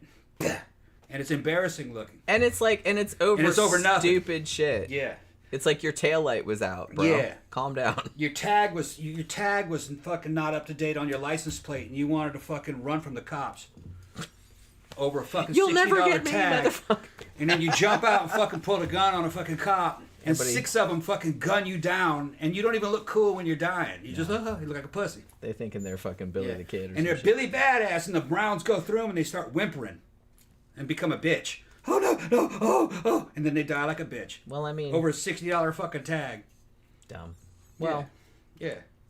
I think it's funny. I just watch that shit and I laugh. A lot of dudes are not really. And dudes are laughing. Go watch Police Activity. Read the comments and just look at the fucking. They're not when you die over stupid shit like that, dudes are laughing. The whole internet is. They're laughing at you. Yeah, it ain't cool. No. If you're gonna die, die over something. I mean, in their important. defense, they're probably like really they're on a lot of drugs. No, just Probably. dumb. Or stupid. Young and dumb. Or stupid and on drugs. Those are not mutually exclusive. Each case is different, but it's mostly just dumb. Xana said Tom always sends me this video. Yeah, I know. He tries to show me but I was like, I don't want to watch people get shot. What's funny is the shit that people say when they're dying. And I've seen a lot of people die in person, up close. Handled a lot of dead bodies and shit. But mostly it was accidents. Accidents, most of the ones I actually saw die. Some of it was direct action, but mostly accidents. Like automobile accidents, bus accidents. Some of the shit when I was in the service. Those are people that dying is by accident. So, you know, I got empathy for them, you know, sympathy. But when you see these jackholes fucking getting shot over nothing, and it's their choice to get shot over nothing, the shit that they say is hilarious. Why? What do you mean why? You fucking pulled a fucking gun on fucking 6 cops over some dumb who had shit. AR-15s. Like I said. Yeah, they had AR-15 rifles pointed at you, and fucking they were 20 yards away, and you pulled a 22 caliber pop gun or Like, a what 9 did you millimeter think was pistol. gonna happen? What the fuck did you think was gonna happen? Yeah. They had numbers and firepower, and you know. On the plus and you side, ain't bulletproof. they have been taken out of the gene pool. Exactly. It's like Darwin Awards. Although they might have already reproduced, we don't know. That's true. You can only get a Darwin Award if you Yeah. have not reproduced Right. when you die in a stupid Well, way. their children probably get Darwin Awards eventually too. I mean, maybe. Yeah. But like I said, that's the criteria for being in there. Gilded Age Phoenix says, Tom has to complete a honey-do list to get action. Just kidding. No, he really doesn't. What does that mean? You don't What's know a what honey-do list? I don't know. What that is. that's a list where like it's like an old school thing where like the wife is like, you have to do that, like mow the lawn and clean the garage and blah blah blah, and then you'll get something. Yeah. You know what I mean? Oh no. No, we don't. Just do watch our videos. that. We don't do that. Yeah. We don't. I don't really think about things in a transactional way like that at all. Well, another thing is that you have to understand something, motherfuckers. I'm a fucking trophy husband. That's you right. are in I'm a many trophy, ways. yeah. Yes. Jen does a lot of this business. She's running this office here, you know, and she makes her money this way. I make my money through fucking old military contracts and shit through the VA that I used to do. Okay, so I'm retired. I spend all day taking care of the grounds, the house. I cook. I grow food Yeah. out in the back. All right, fucking. I can. Not only do I look good, and I could be in a porn video. Okay, I fucking cook. I feed a bitch ice cream in bed. That's right. He does. Yeah. All right. So yeah, I'm a trophy husband. I love it. Actually. Yeah. I fucking work out. I'm jacked. Yeah. And I do all this shit. So I have a variety of things. So I don't have to barter that way. I'm a good boy. Well, like I said, we don't really think about it like that because it's just kind of like, that's what it is. you know, you're retired, you have your VA money and stuff like that, and Yeah. you just kind of like, you know, you kind of take care of the house. I kind of keep my own shit clean, like my bathroom I and my shop laundry for and her stuff. and buy clothes for both of us. Fucking, Yeah. She doesn't have time for that shit. I don't. Yeah. She doesn't have time for that shit. So Because in I a work, way- but I work at home because I work Yeah. remotely, so. Yeah, and you know, somebody from some other culture might say, "Man, that's woman's work. That's what a woman's supposed to do." And it's, No, yeah, it's maybe not. in your culture, but the thing is, I'm a man. That doesn't mean anything to me. I get the work done, dividing labor. I always thought that was so stupid. Yeah, yeah. It's like, look, it's everybody's job to like keep a house Yeah, keep the house clean running. and to like cook food and feed people and That's shit right. like that. There's nothing womany about that. Fucking ordering supplies. I handle Yeah. security. Fucking, you know what I mean? Fucking That's what I Got mean. security in the fucking house and fucking firearms and shit. Fucking building cars and motorcycles downstairs. So you know, I could take a piece of shit, fucking Mercury, fucking what kind of car is that? Oh shit, man! It's a Grand Marquis. Grand Marquis, yeah.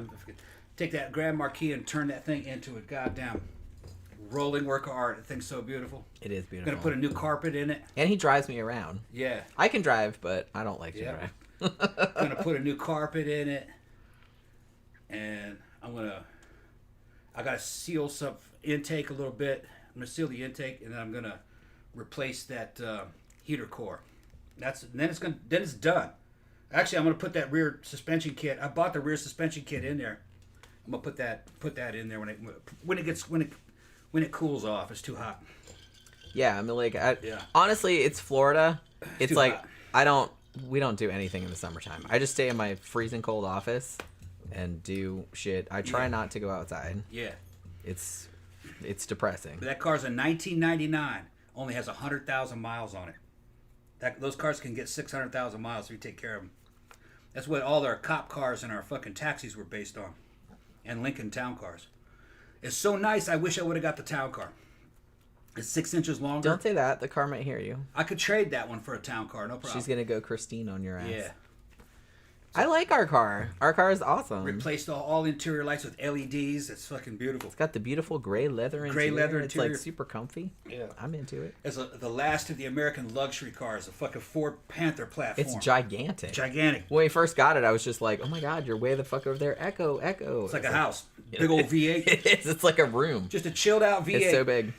Chilled out V8. Fucking goddamn fucking touch screen. Fucking I put in a touch screen fucking audio entertainment system, new speakers. Allison says a man who cooks is sexy. I agree. Thank you. I love to cook. And Tom is a really good cook. We have He can make anything. And anything. Jen made a cookbook for me. Gave you all the recipes and everything we sell. It's got Southern cooking. It's got Brazilian cooking in it. It's got all kinds of stuff. I recorded him Yep. talking about every single recipe in there. Yep. And then just put it into text. It's a beautiful cookbook. And a lot of our regulars have bought it, purchased it. They fucking send me private messages over Messenger going, man, that was really good. It's on Lulu. Yeah, how to cook Southern food, grits, dressed grits, fucking fully loaded grits, all kinds of stuff. Yeah, I mean... Elvis's favorite sandwiches. Yeah. The King. Honestly, my favorite stuff, I mean, he makes really good Indian food. Mm-hmm. He makes really good Thai food. I got the Indian and Thai in there, I think. Yeah, we do. Yeah. And Mexican. Everything you make is good. Yeah, real Mexican food. Everything you make is good. There was something else. I'm plugging the cookbook. Phantom says, who's a better cook, Jenny or Tom? Oh, Tom, like all day long. Yeah, because I can bake too. Yeah. I used to bake a lot when I was younger, but it's like now I just don't. When I wasn't doing military stuff, I was working in kitchens. Yeah. I started off as a dishwasher and then became line cook, fry cook, pastries, seafood grill. I've done all the stations except head cook, and I'm good. I make salad dressings from scratch, out of sour cream and mayonnaise. Allison says the title of the cookbook, it's just called Cookin' Time with 13 o'clock. It's on Lulu. I think it might be on Amazon too now at this point because I think it Cookin' Time with 13 o'clock. Yeah. It's full color. Yeah, you'll see. Got a lot of great photography in it and everything. Man, we spent a long time on that. And it's funny. It's got a lot of humor in it. Yeah, because we definitely wanted... Because I said, I don't just want this to be like just a cookbook with just recipes in it. I was like, it has to have... If we're going to do it, it has to have like our personalities in there. So I recorded him talking about all of the stuff. Yeah, and the history of some of the stuff. And just him talking about it. And then I tried to like get... So it's like super funny. You can just... Even if you don't cook anything in it, it's still like funny to read. Yeah, but it's also just... If you're in a hurry, it's just got the ingredients you're going to need in the procedure too. So it's fast also. It's not going to take up a bunch of time. But in the beginning, there's an introduction of why I'm giving you this recipe. Yeah. Yeah. Like we we like wrote about it like our personal experiences with it and shit like that. Yeah, how to make something out of nothing. Yeah, but yeah, I mean, Tom is like like I can cook stuff, but it's just like he loves it. Yeah, baking, I can do cooks. I can do cakes, cupcakes, cookies. Which I'm like, I'll cook if I have to, but it's like I have other creative outlets. That's like his main creative outlet, I feel. Custard, I can make cheese. And I'm like amazed at the shit that he comes up with sometimes. I'm like, how the fuck? He's just like, we just had this shit in the fridge and I had to use it up, and he comes up with this like amazing thing, and I'm just like, oh my god. Yeah. I can't do that. Yeah. I can't do that. I can make different kinds of cheese. Yeah. All kind of shit. Yeah. All right, so let's go. Are we getting back to I can make ketchup. Yeah, because Christy says I predicted 3 sidetracks off topic, and it came true. Is this the third one already? I don't know. Oh my god, okay, it's so early. There's going to be more. We're only halfway through this shit. Oh, I'm sure. Not even. Not even. Yeah. But yeah, so where was I? Okay, so the whole thing about him shooting his dad in the head or threatening to, and like the gun not going off. Like I said, I don't know if that really happened the way it was. Phantom said that they put that in one of the movies too. But I don't know if it happened like that. I think from everything that I could discern, I do think the Big Ronnie thought if that did happen, that he might have thought that was divine intervention, because at this point he was getting he was religious to start with, but he got like more and more religious as time goes on. One other thing that I wanted to note just at this stage, and just talking about how much control that Big Ronnie wanted to have over his family. So because of all this tension that was building up in this family, which wasn't just between the dad and Butch, it was everybody. Like, they were just like, basically all the kids were, the youngest one was 9, and then there was one that was 12, there was one that was 13 or 14, and there was one that was 18, and then there was Butch, who was in his early 20s. And like, they were like, the younger kids would just like go in their rooms. They didn't want to deal with it, which, you know, you can't really blame them. And so I kind of feel like what happened was, at least according to Geraldine, who was supposedly Butch's wife at this time period, they got married, she got pregnant, they had a baby. They moved to their own place in New Jersey, right? And he's in his 20s at this point. He's like 22, 23, something like that. Now, according to her, she said that Big Ronnie came to their house and essentially told him, you have to, this isn't your family. This is some second-class whore that you married. And it's like, this isn't your family. We're your family. You have to live in Long Island with he was 23 and he was married and had a kid. You have to live at least half the time at the Amityville house. Like, he wanted to still keep them under control. And apparently Dawn, who was 18 at this time, she had a boyfriend and they were talking about getting married, and he was having to move to Florida, and she wanted to go with him, so they wanted to get married as well. And evidently Big Ronnie threatened to kill her boyfriend if she left. She was 18. That's a legal adult. So both her and Butch were adults, and they wanted to move out. Well, Butch already had moved out, apparently, and he was still trying to force them back under the roof, like, of the Amityville house. Yeah, and he's just basically like, if you don't, like, I'm gonna have your boyfriend killed, or I'm gonna like have somebody kill you, or like, you know, threatening like with the mob ties and everything. He's a psycho. Yeah. So the fact that he's telling his grown-ass son, whether this happened or not, I don't know, but what he's telling his grown-ass son, who has a wife and a kid, that you have to live half the time in the family home, like with your parents and your younger siblings and stuff. Yeah. Like, what? Like, Geraldine, the wife, like I said, I don't know, you know, how much of this is able to be corroborated or not, but she's just kind of like, look, you know, we're a family now. This is his family now. It's like, he doesn't have to live with his family of origin. That's weird. That's not really how it works. But evidently that was like a big thing. Like, he kept threatening that it was like violence if he didn't come back and stay there at least part of the time, like at least half of the time. Yeah. And apparently he did the same thing to Dawn. Like, said that that he was going to kill her boyfriend or have her boyfriend killed if she moved away. Like, you're not going anywhere, bitch, like he would say. Right. Evidently. I don't know. So there was that. Also, there was an incident. I'm not entirely sure when this happened. It might have happened more than once. But Big Ronnie pushed his wife down the stairs when she was, like, carrying a laundry basket up the stairs, and he got mad at her about something and, like, pushed her down the fucking stairs, and she got all fucked up. And as I mentioned before, he said that she was having an affair with the artist that had painted those paintings, but nobody really thinks that was happening. For sure, he was having an affair, though, which that's pretty typical. So, according to a lot of their family friends, like I said, they had some friends in the neighborhood that would come around and, like, you know, swim in their pool and whatever. And they thought that, like, as time was going on, like, Big Ronnie was getting more... One woman used the word delusional. Like, he was getting, like, way more religious, for sure. And he would, like... Some of the neighbors said, you know how they had the High Hope sign out front, and they also had, like, a statue of the Virgin Mary, like, out in front of the house? Because, like I said, they were super Catholic. And he would go out there and like pray and cry at the statue, and like the neighbors would see it, and they thought it was a little weird, which it is a little weird, you know. Which Ronnie was this? The big Ronnie, the dad. Big Ronnie? Okay. The dad. He's psycho. He's crazy. Yeah. One of the other friends, I saw this interview, like this couple, like a married couple, and they were friends with them, and they were over at their house all the time. And he said one time we were all in the car. He's like, it was Big Ronnie and Louise and us, like, you know, me and my wife.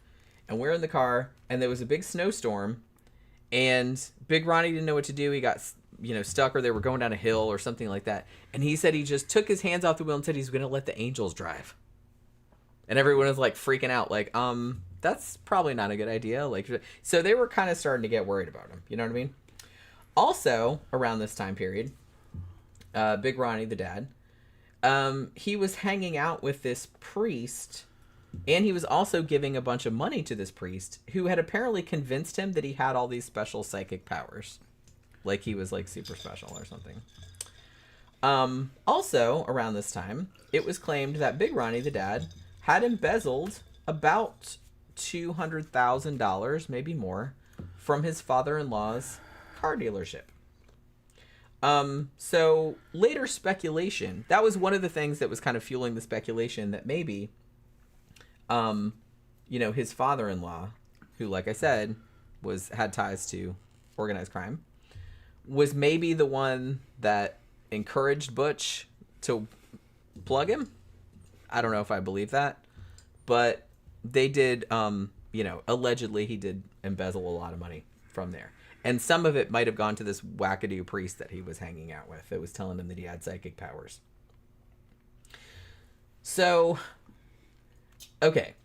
Now, a few weeks before the murders, there was another incident. But this time it was Butch. Now, Butch, he's 23 years old at this time.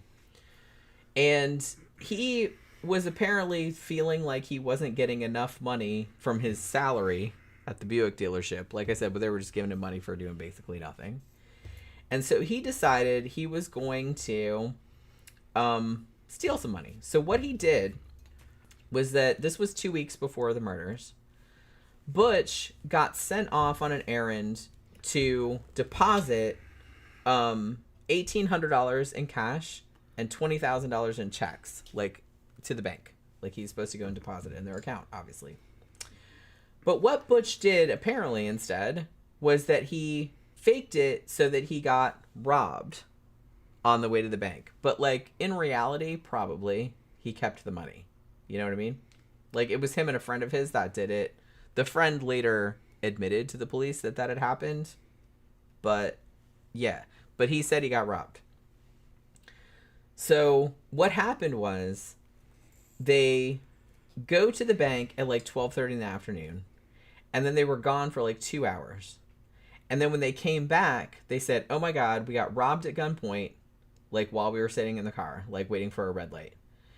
And Big Ronnie, who also worked at the dealership, he obviously, like from the jump, he did not believe that he was really robbed. He kind of knew, which in his defense, I'm pretty sure that Butch did fake the robbery, like so he could keep the money. But Big Ronnie, like, knew that was what was up, right? So he's basically like, no, he did it. But they called the cops, and the cops talked to Butch. What happened, though, was that...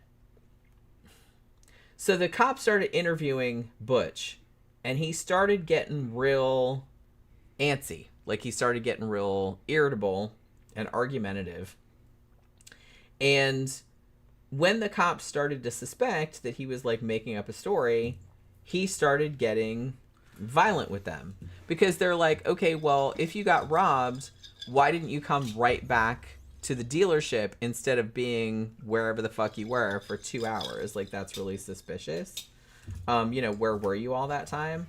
And he wouldn't answer, and he just kept, like, cursing at them, and then, like, he just started getting really violent, like, banging on the cars, like, with his fists and shit like that. And so basically they're like, okay, well, that seems like super sus. And like I said, his dad was pretty sure that he had staged the robbery just so he could keep the money.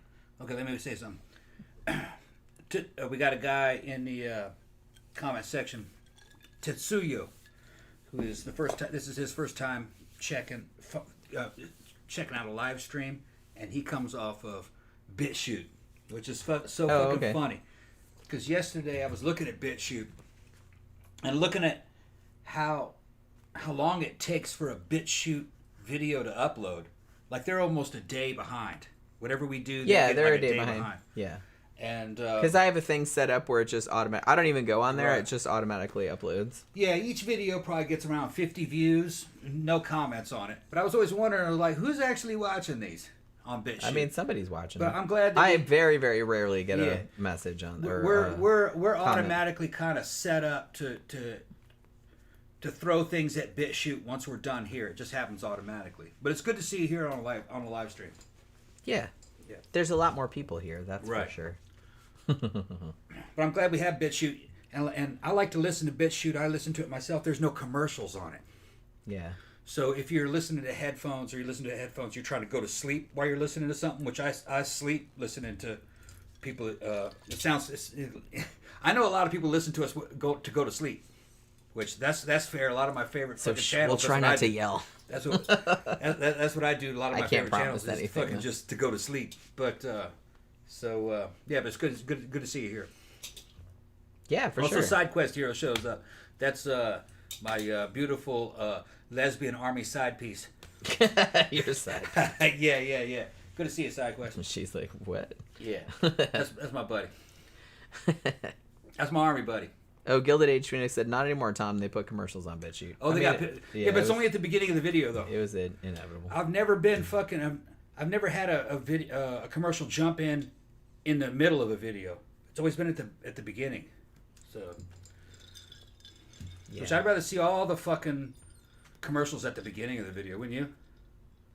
Well, yeah. I mean, that's what a lot of... sometimes Amazon Prime does that, and sometimes HBO Max does that, where they're just kind of like, we'll just show you this big long commercial at the beginning, and then the rest of it will be, which is fine with me. Yeah. But yeah, so the cops are questioning Butch about this robbery, and so they show him a bunch of mugshots, and he's like, okay, I'll come down there and look at some mugshots, and I'll pick out the thief, like the person that robbed him, but then he didn't show up, like at the last minute. Now, so his dad, Big Ronnie, hears about this and goes up to his son at work and is like, why are you not... Yeah, you got robbed, supposedly, so, like, why aren't you cooperating with the police? And starts yelling at him. And then his dad, who, like I said, had started getting, like, super religious-y, like, around this time period, says something to him about, you've got the devil on your back. That's what he said.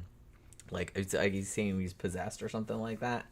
And at this point, allegedly, Butch threatened to kill his dad. Like, I'll kill you, you fat prick, or something like that.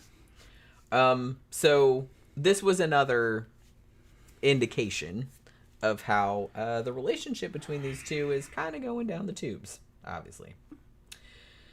So a couple weeks after that comes the murders. This was November 14th, 1974. So right here at the house, 112 Ocean Boulevard. So the whole family had gone to bed. Now Butch was in the house, which, like I said, I don't really know, because I thought his story was that he wasn't actually home at the time because he was married and had a kid and they lived somewhere else. So I'm not real clear about this. But evidently, he said that he was in the house, everyone else was asleep. He's in his room. He was the only person in the house that had their own room. Like all the other, like the two younger boys like shared a room, and the two sisters shared a room, and obviously the husband and wife shared a room, but he had his own room. So he's in his room and he's like watching a movie, like a war movie or something like that. And for whatever reason, I know that like the legend says that some black figure came to him and like handed him the gun, like with the hands or something like that, but that's obviously bullshit. So he's in there, he's watching, and he just decides for whatever reason that tonight's the night and this is how he's gonna fucking do it.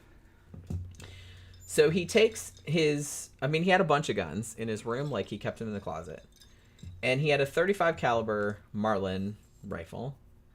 And he took it out of the closet and loaded it, obviously.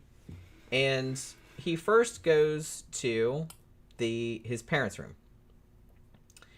And he basically just raises the rifle and shot his dad. Yeah. The first shot, he shot his dad in the back, which pierced his kidney and came out through his chest. And then he shot his dad again in the back, and that went through like the base of his spine and like got stuck in his neck. In case you're new to this particular stream, you didn't hear me talking about this carbine before. They're talking about, it's a Marlin lever action carbine. I gotta pee real quick. It looked like, you guys remember the old cowboy guns? The old cowboy guns, like the like the old Winchester repeater. It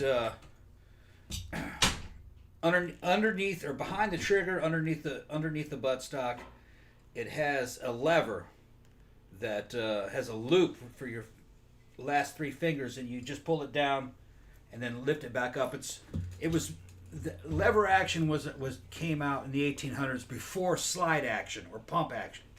Came out with that, and it fired a cartridge. In this particular case, it was 35 Marlin, which is like a very long 357 Magnum round.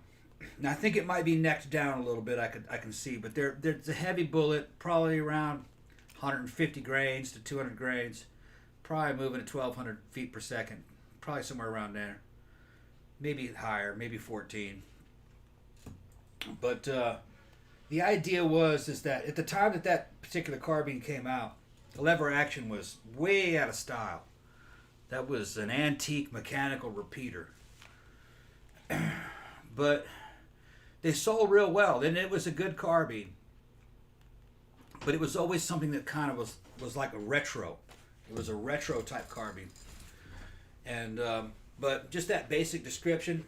It came out 35 Marlin. It came out in 444 Marlin was another one. It was available in a couple different calibers. And it was just made for deer and bear, usually up close, closer than 100 meters. That's what it was used for. And now later on, that'll be important later on when we talk about some of the mysteries around this case. Of like how it looked like that they were all shot in bed while they were asleep and nobody woke up. And they weren't drugged. And the neighbors didn't hear the shots fired. Nobody woke up in the neighborhood. Nope. And we're going to get to that. It was not paranormal. I can explain it. Okay, go ahead. Okay. So he shot his dad twice. Now, his dad was actually 43 at the time that he died. That was a rough looking 43, I'm going to say. People aged faster then. They did, yeah. So his mom, who was actually 42, she actually, I think she might have woken up for a second. Like, obviously, when you'd hear something that loud, like at the foot of your bed. But she didn't really have much time to react, I guess. And he shot at her and also shot her 2 times. It shattered her rib cage and her right lung collapsed. So the both of them, and like I said, if you want to look at the crime scene photos, they're all over the internet. They're not super graphic, I don't think. I mean, it's just people laying there with holes in their backs. But yeah, so mom and dad each got 2 shots. Then he goes into the bedroom of his 2 younger brothers. And he apparently stood between their 2 single beds and shot each of them 1 time. Yeah. Now, this is not a real fast process with lever action carbines. You got to jack around in the chamber each time you fire. We're not talking about an AR-15 that's semi-automatic. It takes time. Yeah. Nobody's running. It looks very suspicious. And they're all being shot in the back. Okay. Like they were held down by demonic forces, or they were drugged or something. They weren't waking up and running. But we'll get to that. Yeah, because Tom's got an explanation for that. Because, like I said, I think that was one of the things that always bothered me. It's like, you'd think if somebody was going through, especially a firearm like that, which actually is quite loud. Pretty loud, yeah, pretty loud. You would think, because like sometimes if it was just like some little, like if it was a 22 or something like that, like I could see how like you wouldn't hear that. Yeah. But this firearm in particular is quite loud. So it does surprise me that people didn't wake up. Although I don't know. I've slept through some loud noises before, so you know what I mean. A house can fucking absorb a lot of concussion. That's true. Right. So yeah, so he shot both of his younger brothers, John, who I believe was 9, and Marc, who was 12. I think was those two ages. Although I've seen like the youngest one say, like some sources say he was 7, but I'm pretty sure he was 9. So yeah, he shot both of them once, and apparently killed them outright. So there was that. And one of the boys, like, his spinal cord was severed, too. So yeah. And then he went to the last bedroom, which was shared by his sister, Dawn, and his sister, Allison. Now, Dawn was 18, and Allison was 13. Now, apparently, Allison did wake up for a second. And, like, kind of looked up, like, what the fuck is going on. But then he kind of, like, lowered down and, like, shot her kind of in the face or the head. And then she died instantly. And then he aimed the gun at Dawn's head and basically blew half of her head off. Yeah. Okay, should I go ahead and give my thesis right now? So I will say, like, nobody woke up, evidently. Like, other than, like, maybe for a couple of seconds. No neighbors reported hearing any gunshots, although they did hear the family's dog, Shaggy, barking. Like, Shaggy was outside, though. They did hear him barking, but nobody reported hearing any gunshots, which a lot of people thought was weird. And like I said, a lot of people thought it was weird that nobody in the house woke up and was like, what the fuck is going on? Like hearing the gunshots, you know what I mean? Yeah. And because this all happened over just like a few minutes. Yeah. Like 15 minutes, maybe. Like the whole murder took place. Okay. Lever action carbines, lever action rifles, originally shot pistol cartridges. It's a big difference between a pistol cartridge and a rifle cartridge in terms of performance, you know, the bullet weight, the velocity, and the sound that it makes. The Marlin lever action rifle, in the calibers that it was available in, were very, very much glorified Magnum pistol cartridges, really. Kind of a heavyweight bullet, moving pretty fast, about like a Magnum pistol. The barrels were going to be probably around 18 inches, 16 to 18 inches, you know. So a lot of powder can be burned up if it's a slower moving bullet, especially if it's bigger round, like 38. Which 35 and 38 is the same. 357, 35 and 357 are the same. And 38 caliber, like say 38 special, is 357, actually, if you were to measure the diameter of the bore. They call it 38 because they're trying to, for market name, they're trying to make it sound bigger than it is. The other diameter, bore diameter, was 44 in that particular carbine. It was even bigger. So you got a pretty big bullet compared to a small caliber rifle bullet, moving down a longer barrel, and the powder's burning behind it.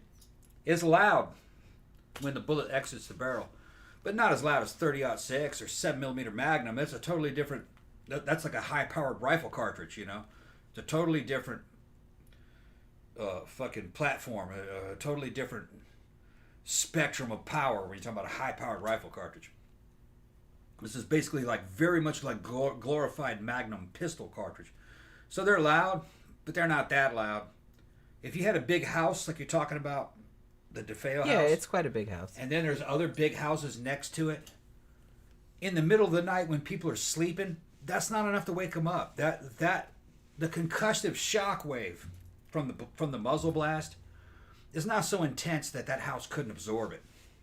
The house is acting like a silencer. You know, which is it's a place for which the muzzle gas is to expand into and slow down. That expanding gas is what's moving the atmosphere and making the shock waves that you know of as sound. Well, all that shit's being muffled and then it's got to fucking by the house, and then it's got to go over to the go another 30, 40, 50 feet of empty space, and then there's another house, at least. Yeah. Because the yard is that quite large, if I'm You're right. going by. So, and like I said, it was on water too. Yeah, so Like, waking so up there the wasn't even a house behind them. Waking up the neighbors in the middle of the night, nah, it probably wouldn't wake them up. I could sit in here all night long, shooting 357 Magnum or 38 Special, and my neighbors wouldn't know. I could easily shoot 9mm in here. Although I will note, and I used to do shit like that, not in this house, but in other houses I've lived in, just shooting doors. You just got to make a snail trap to trap those bullets. And I'd target practice with 9mm inside the house sometimes. Yeah, that's how redneck I was. But I knew what I was doing. That was down in Mississippi. Now, are the other people in the house going to wake up with all that noise? Yeah, they're going to wake up. See, that's what I think is weird. Right. They did wake up.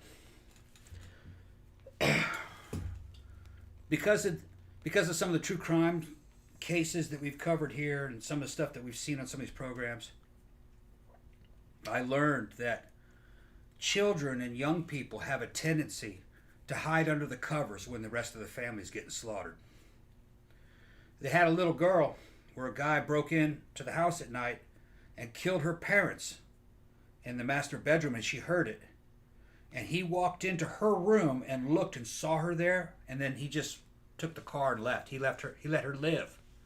And she stayed in bed till the next morning when the sun came up. She probably didn't know what to do. She didn't know what to do. She was only like 6, 7. Yeah, that's little. When the sun came up, she was sure that he was gone. She called the cops. And there's a video of the cop car pulling up and her running out of the front of the house. She stayed in that house all night long after her parents were killed. With her dead parents. With her dead parents in the other room. And God, she heard him shoot. She heard him being shot. And she froze and hid underneath the fucking... Yeah, it happens. Okay. Like, especially with little kids. Because like I said, they don't have any context. They don't know what's going on. It's genetic. If you fucking are deer hunting and you blast a doe, you can go over there and fucking get the body and you'll see the little fawn sitting right there frozen. That's happened before. Because you didn't see that the doe had a fawn. Well, actually, it's seasons and shit, but not in this country that doesn't happen. But because I think all the fawns are grown by then. But in other countries they'll say that, and I've walked up on fawns before, and they freeze. Okay. Yeah, I mean it happens a lot, and Yeah. like I said, and some people do. The best defense for younglings of all species is to freeze and become invisible because they're camouflaged in nature. So that's what little kids do. Yeah. So I think what happened was he blasted the parents. The mother woke up. He shot her anyway. And the sister, and Gilded Age Finish just brought that up too. It's the mom and the sister woke up. Yeah, I think they all woke up. Yeah. Well, those two did for sure. Yeah. Like just from the way they were positioned. Then DeFeo walks down the hallway, and he finds the little boys hiding in bed. And maybe he said something to him. Maybe he said something like, "You better stay in bed." And I kind of think that maybe the sisters got up and looked down the hallways. And he probably said, "You get back in the fucking bed or I'll kill you." And then they got back into bed. I mean, maybe. And then he shot the little boys. But now, chances are they got up. And probably either said, "What was that?" Or they got out of bed and he told them to get back in bed. Yeah. And he intimidated them into doing it. And then he walked up to their room and they were probably hiding underneath the beds going, "Oh, no, no, no." And he bow. One of them looked at him and he shot her and then he shot the older See, one. that freaked me out. That's what happened. They were awake. That freaks me out. He just scared them back into bed. That's why but he's not going to tell that story.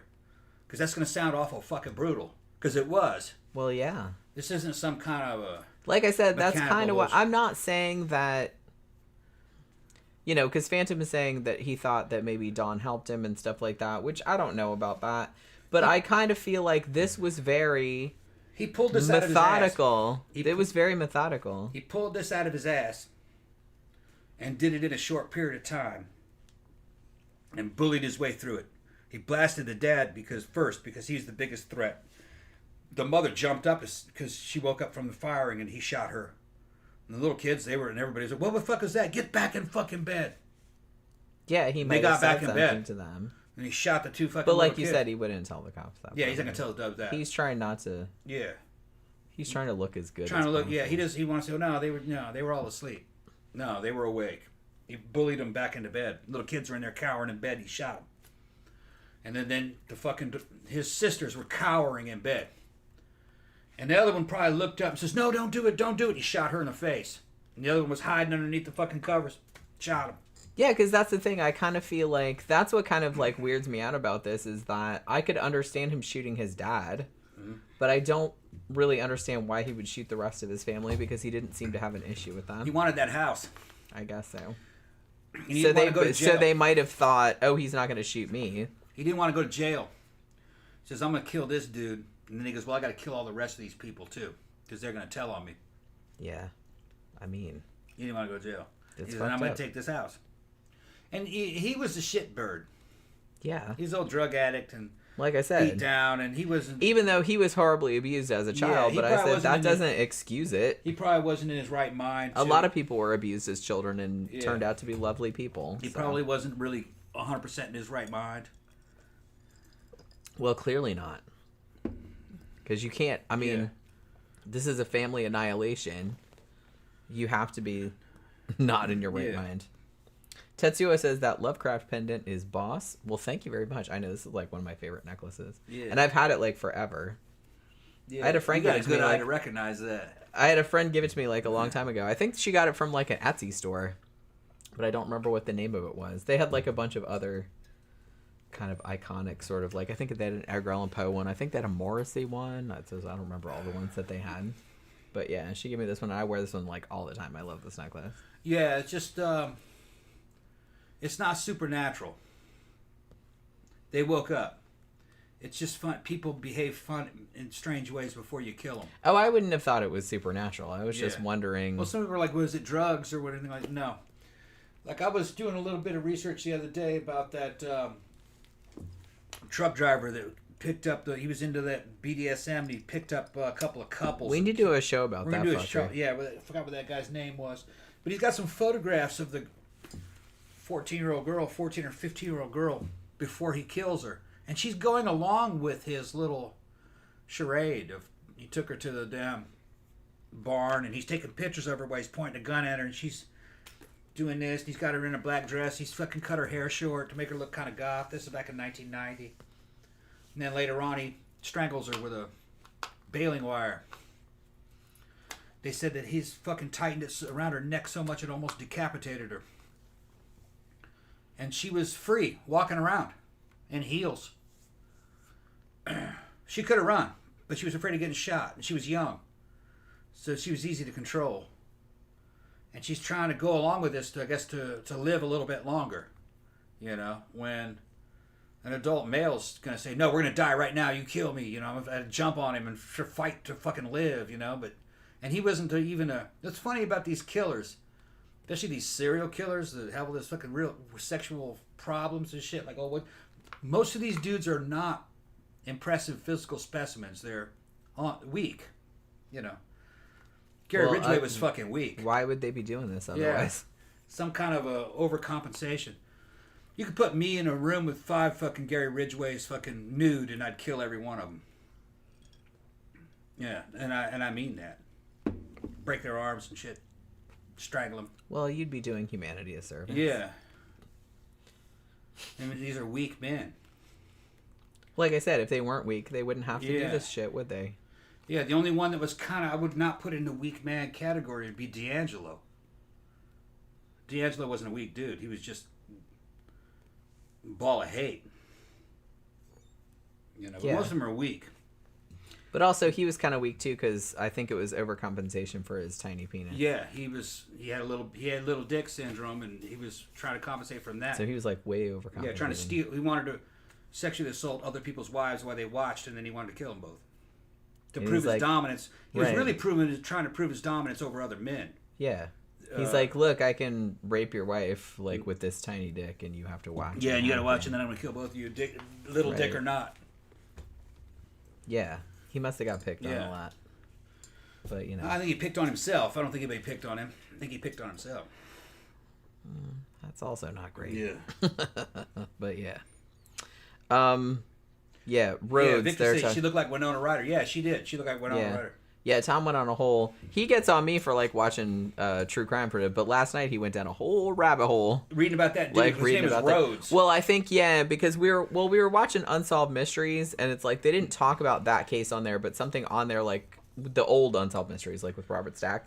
And one of the cases on there, like, reminded him of that, so he started, like, looking it up, and he's just, like, looking at all the pictures, and he's just like, look at this shit, the pictures that they've allowed us to see. I would Right. actually want to see the crime scene photos, but I couldn't find them. We should do...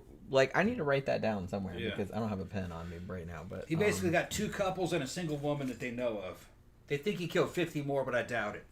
I don't think he was that prolific. Well, he's a trucker, though, right? He was a trucker, but I don't think he was... I think they would have caught him a lot earlier because he wasn't that Well, good. maybe. I think that was something he was doing later on in his career. I was reading a story of a girl who went into his truck and he let her go. Pulled a knife on her and told her to run.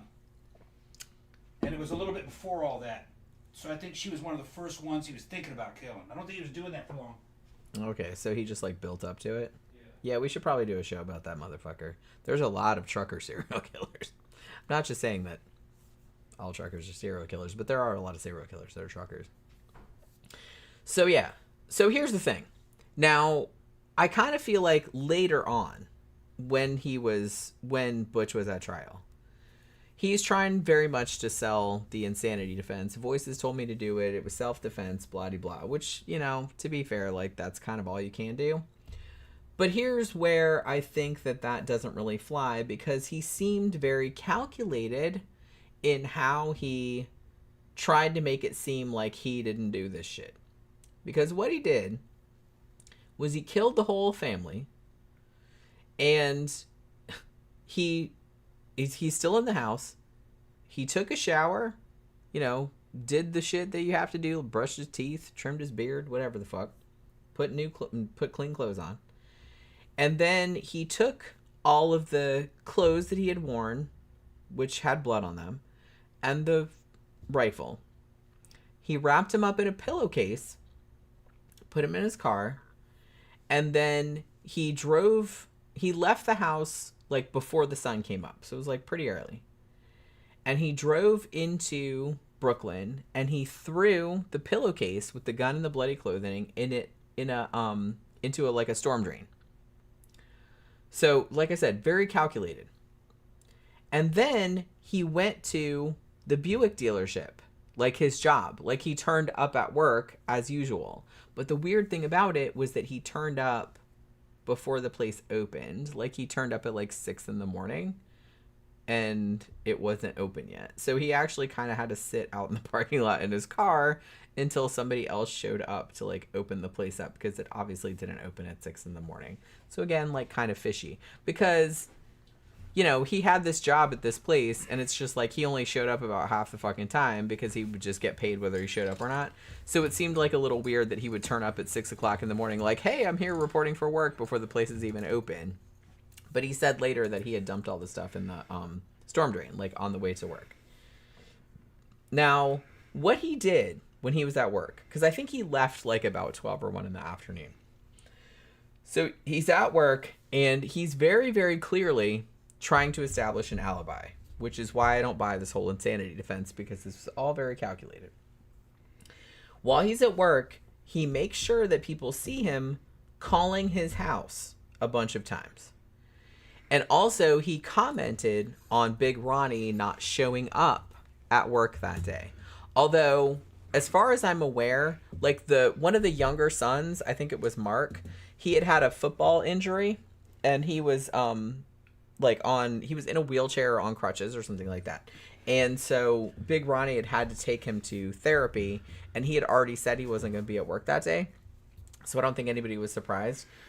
But Butch kept making a big show of like calling his house and being like, man, nobody's answering. That's really weird. You know what I mean? Like, not super overdoing it, but like, you know, just making sure everybody knew that he was calling his house and nobody was answering. So he leaves work at noon because he's like, oh, there's nothing going on here. I'm just going to go. Because like I said, he gets paid regardless, which must be nice. So he calls his girlfriend, whose name was Sherry. Like I said, I thought that he was married and had a kid at this time, but maybe he has a girlfriend on the side. I don't know. So his girlfriend, Sherry Klein, who was 19 at the time, he's like, so he calls her up and said, oh, well, I'm leaving work early. I'll come by and see you. And so he does that. Like, he goes and, like, fucking sees his girlfriend. Now, on his way back to Amityville, he also ran into his best friend, whose name was Bobby Kelsky. And the two of them are talking. And then he goes to Sherry's house. He gets there about 1:30 in the afternoon. And so they start hanging out. And then he says to her, oh, man, I've been trying to call my house all day and nobody's answering, even though all the cars are in the driveway. I wonder if something's wrong. Yeah, I wonder that too. So obviously, very obviously trying to set up an alibi. And he actually called his house from Sherry's apartment too. You know what I mean? Like saying, it's like, look, there's no answer. Like, pretty weird, but he's acting like it's no big deal. Like, it's weird, but it's no big deal, right? So he's doing that. So then he takes Sherry to the mall and they go shopping that afternoon in Massapequa. And then they go to his friend Bobby's house. And then when they're at Bobby's house, he basically tells Bobby the same shit that he told Sherry. Man, like, everybody's cars are in the driveway, but I've been calling them all day and nobody's answering and it's really weird and I don't have any keys for my house, so I'm gonna have to break in when I get home, he said. That's what he says. Now, and then he kind of changes the subject. Hey, Bobby, you going out tonight? Yeah, maybe. Like, we'll go out to the bar or whatever. You know, meet me at Henry's, which is this bar which was right down the street from Butch's house that they would, like, hang out at all the time. So basically, Butch spends this whole afternoon, after killing his entire family, hanging out at a bar, drinking, hanging out with his girlfriend, taking some heroin, as one does, and just hanging out. So then he gets to Henry's about 6 o'clock or a little bit after. And his friend Bobby is there too. And then he's in there a couple of minutes. And then he says, man, I think something's wrong at my house. I'm going to have to go home and break a window and get in my house and see what's going on. And the house was only like a fucking, like a 5-minute walk or something like that. Like, really close. So Bobby's like, whatever, man, do what you got to do. Like, he wasn't concerned. So Butch goes back to his house. And then only a few minutes later, like, he drove down there, so it was only like a couple minutes. And then like a few minutes later, the car comes screeching back into the parking lot of this bar. He runs in. Bobby, you gotta help me. Somebody shot my mother and father. He runs in saying, like, all crazy. And so they all kind of, like, him and Bobby and a couple of his other friends who were at the bar, they all get in the car and they drive back to the house, right? The DeFeo house. Now, at this point, I feel like Butch is trying to make it seem like the family was murdered after he left for work that morning. So, like, sometime that morning or that afternoon, even though in reality they had been murdered like 15 hours before, like, obviously in the middle of the night, like, before that. So he's trying to make it seem like that's what happened. So he takes all of his friends back to the house and they all go in there. And so Bobby, the friend, he runs up to the master bedroom and sees Big Ronnie and Louise dead in the bed. And so he goes down and he's like, dude, your parents are dead. Like, you know what I mean? Which he said he already knew because he'd been at the house. And he's like, and Butch was just like inconsolable. He was like freaking out and sobbing and crying and everything like that. And so then this other guy that was there named Joey Yeswit, he called the cops from the phone in the house, like the Ocean Avenue house. And so the cops show up about 10 minutes later. And the first officer that shows up, whose name was Kenneth Gaguski, I guess is how you pronounce his last name. And he shows up and there's all these dudes standing around, which was Butch and all of his friends. He said Butch was fucking crying his fucking eyes out. And he's like, oh, my mother and father are dead. And he was like super upset about it. So all of the cops show up and they found Big Ronnie's body and Louise's body, obviously. And then they also found the little boys' bodies, John and Marc. And they didn't, for some reason, they didn't search the whole house. They just looked in those 2 rooms. I don't know what the layout of the house was, so it's like maybe, I don't know. But so they saw those and they're just like, holy shit. And so then they go down to phone headquarters, like from the kitchen. And Butch is like listening to the cops on the phone talking to headquarters. And he's like, oh, I have 2 sisters also. And the cops are like, why didn't you say something? And so he goes back upstairs and then goes in the other room and finds the 2 girls dead also. Like I said, I don't know why they didn't search it before, but whatever. So then they found the 2 of them. Now, a little after 7 o'clock, and there's, I mean, at this point, there's fucking cops and there's people everywhere. So, like, all the neighbors are coming out going, what the fuck is going on? You know what I mean? And there are people on the front lawn and whatever. So they start questioning Butch. At this point, he is not a suspect. They are just thinking, holy shit, your whole family was killed. He seems super upset and everything like that. And they're like, can you think of anybody that would have done this to your family? And Butch thinks for a second, and then he says, Louis Fellini. Now, this guy, Louis Fellini, was a hitman. Now, Butch claimed that he had a grudge against his family because there'd been some argument about something or other, like a few years prior. I think I read somewhere that Butch also claimed that Fellini had been the guy who robbed him that time when he pretended to get robbed to get that money. He's like, oh yeah, like he stuck me up at gunpoint or whatever. So that was kind of like his fall guy for like whenever some bad shit would happen. You'd be like, Louis Fellini was a real guy. He wasn't just making him up. But yeah, he said that was the dude that did it. Like he had a grudge against the family, and he's the first person that I would have thought of that would have done it. So the cops like set up this big fucking command center or whatever, like at their house or the neighbor's house. I don't really know, but like somewhere in the neighborhood.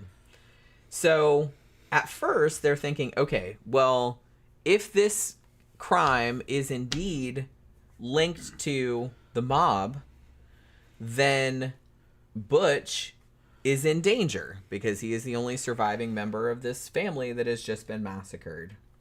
So they're like, well, we're going to take you into police custody for your own safety. Like I said, at this point, they were not thinking of him as a suspect. They just thought somebody had bumped off this whole family and he was the only guy left.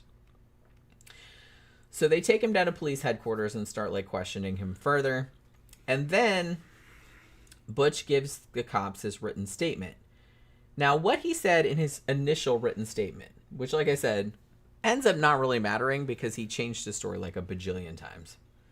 But in his initial written statement, he said that he had been at home and that he stayed up until 2 o'clock in the morning and he was watching a war movie on TV, which was Castle Keep.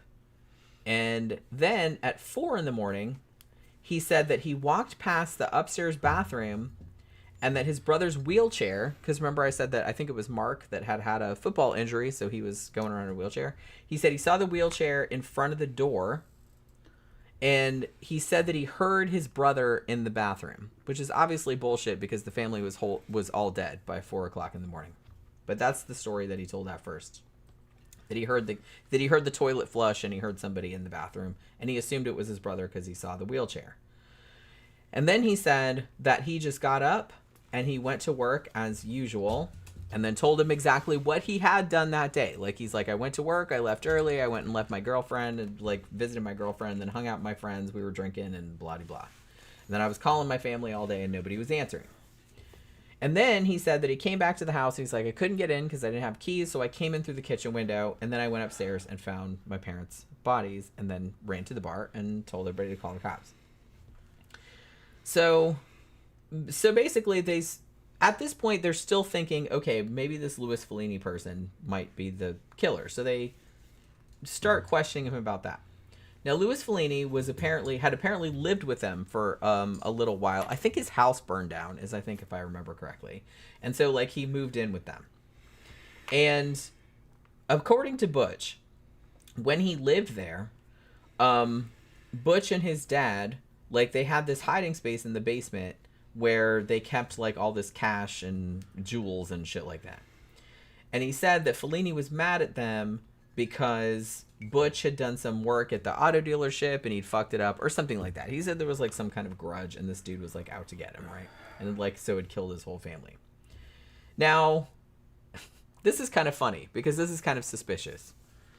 Butch then went on in the spirit of being cooperative. He like admitted to a bunch of shit that he probably didn't have to admit to, just like so he seemed like he was going along with the cops. He's basically like, yeah, I'm a total heroin user. He told them like that he was on heroin. So there was that. He also admitted that he had set one of his dad's boats on fire so that his dad could get the insurance money. Like he admitted that as well. Like I don't know if he thought like admitting this stuff would get them to, I don't know. But yeah, so he was just admitting all kind of stuff.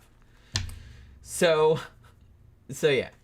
Now, so basically, at this point, it's about 3 a.m, and the detectives are like, okay, well, we're stopping for the day.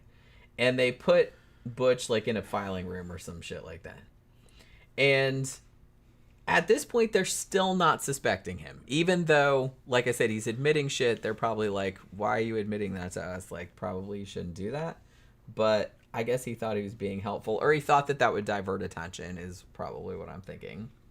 But they did not think of him as suspect at this time. However, as the investigation at the house went on, they started to get a little bit suspicious of Butch himself. Because about 2:30 in the morning on November 15th, when they were kind of going through, like making a last sweep of the house. Now, the bedrooms where the murders had taken place, obviously, had gotten a lot more traction. They're going to search those a lot more thoroughly. They hadn't really looked through Butch's room all that stringently. But when they looked through his shit, they actually found a pair of cardboard boxes, and they had labels on them that said what was in there. And what was in the boxes was Marlin rifles. One of them was a .22, and one of them was a .35. Now, when the detective first saw the box, he didn't know that the family had been killed with a .35 caliber Marlin rifle. But he's like, well, I'll take these just in case. You know what I mean? Like, he took the boxes just for, like you would. So he took them. So then when they found out later that all of the family had been killed with a .35 Marlin rifle, they were like, okay, well, this is a little bit sus because there was like a box of shells and there was like empty. And when they interviewed some of his friends, particularly his best friend Bobby Kelsky, said, oh yeah, like Butch was a total gun fanatic. Like he had all of these guns in his closet. And Bobby also told the cops that Butch had staged that robbery that had happened, I think, like 2 weeks prior to the murders. You know what I mean? Yeah. So, which apparently Butch had not admitted to them, even though he admitted everything else. So the cops in the case are kind of like, huh, okay, well, maybe Butch is the one that did this shit. Like, maybe he's just trying to fucking play us or whatever. Now, so what they did, so they go into the filing room or wherever they like put a cot out for him or whatever, and they go in and they wake him up. It's almost 9 a.m. And the first thing that Butch said when they woke him up was, did you find Fellini yet? But the cop who woke him up was like, nah, bro, we're arresting you instead. And Butch got like real butthurt about it. He's like, what? I've been cooperating all this time and I didn't do this and blah, blah, blah. And he actually even waived his right to counsel because he wanted to show them like how quote unquote innocent he was, evidently. So they bring in, after this point, they bring in like 2 other detectives who are like not having it. And they start questioning him like more stringently. And one of the points of contention was that they're like, look, you said that you were awake at 2 a.m. and like you were awake from 2 to 4 a.m. and you were in the house.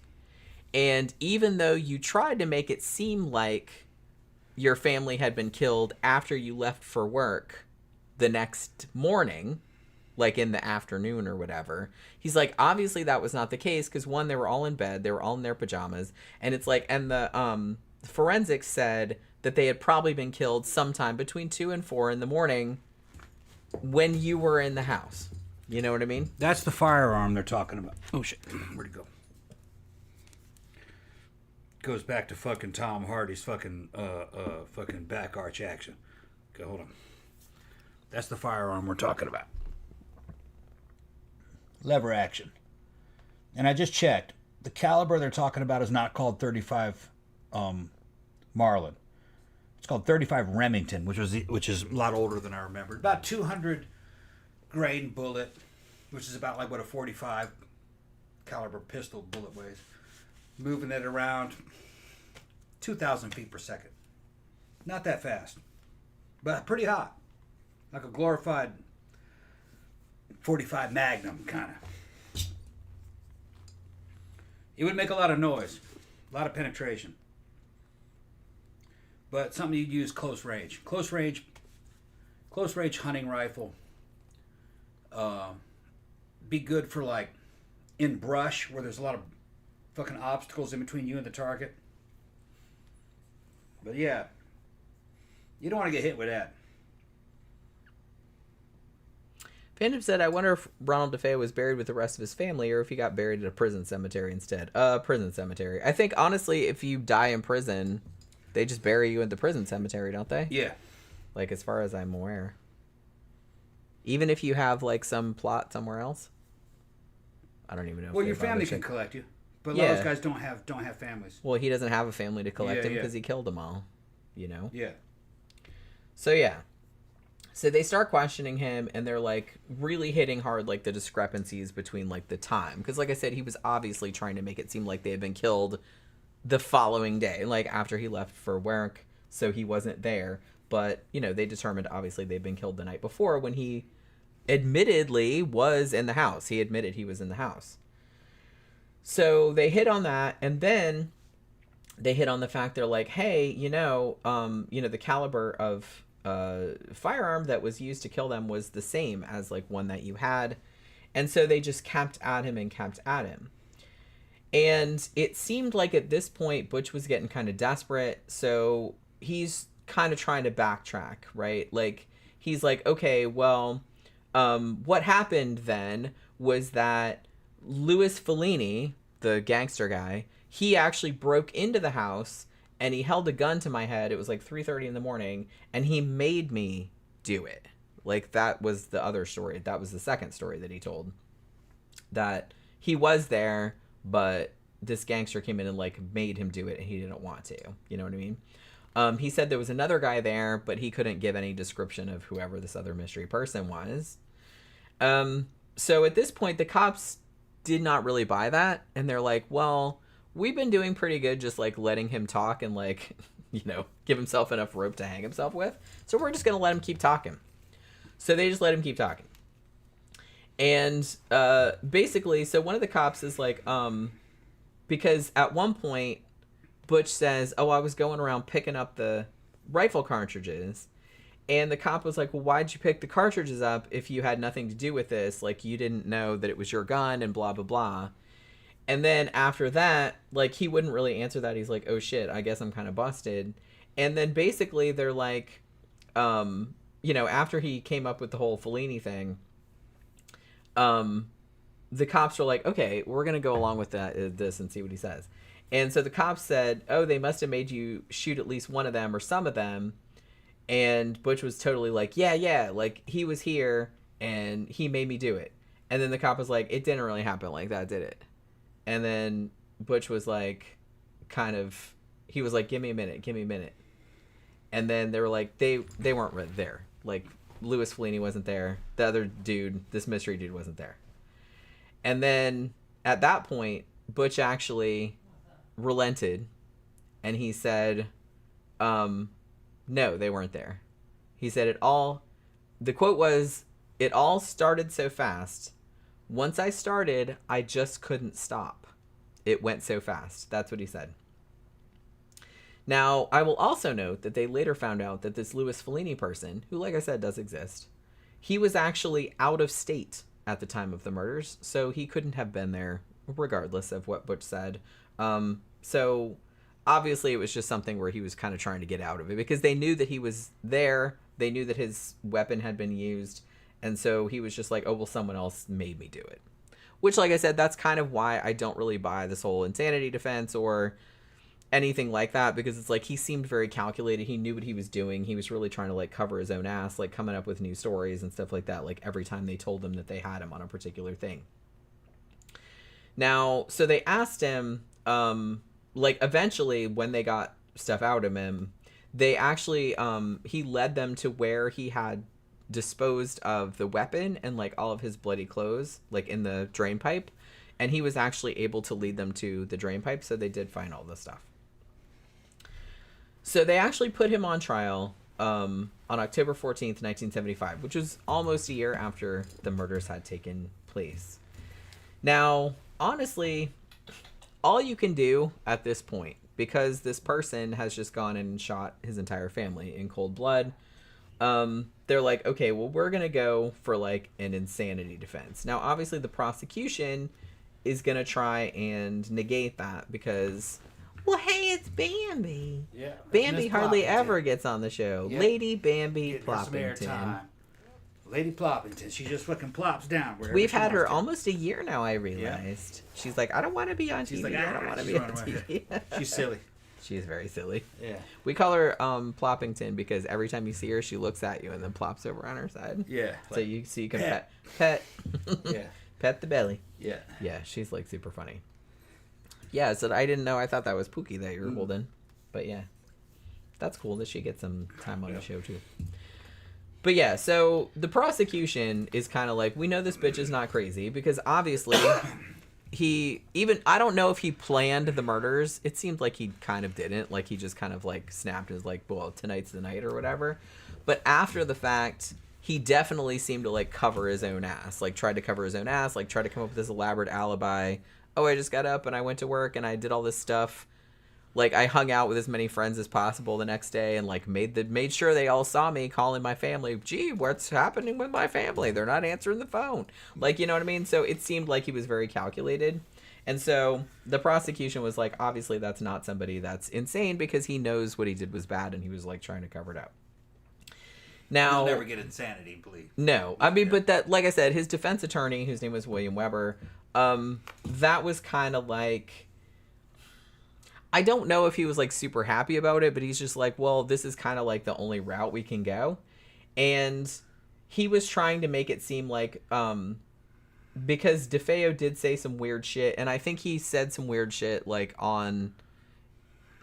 maybe on the council of his attorneys. It's like, why don't you say some weird shit so it seems like Crazy. yeah, like one of the things that he said was that he killed his whole family in self-defense because he had heard their voices like plotting against him. Yeah. You know what I mean? And he also said something about he heard satanic voices or demonic voices or something like telling him to do it. Yeah.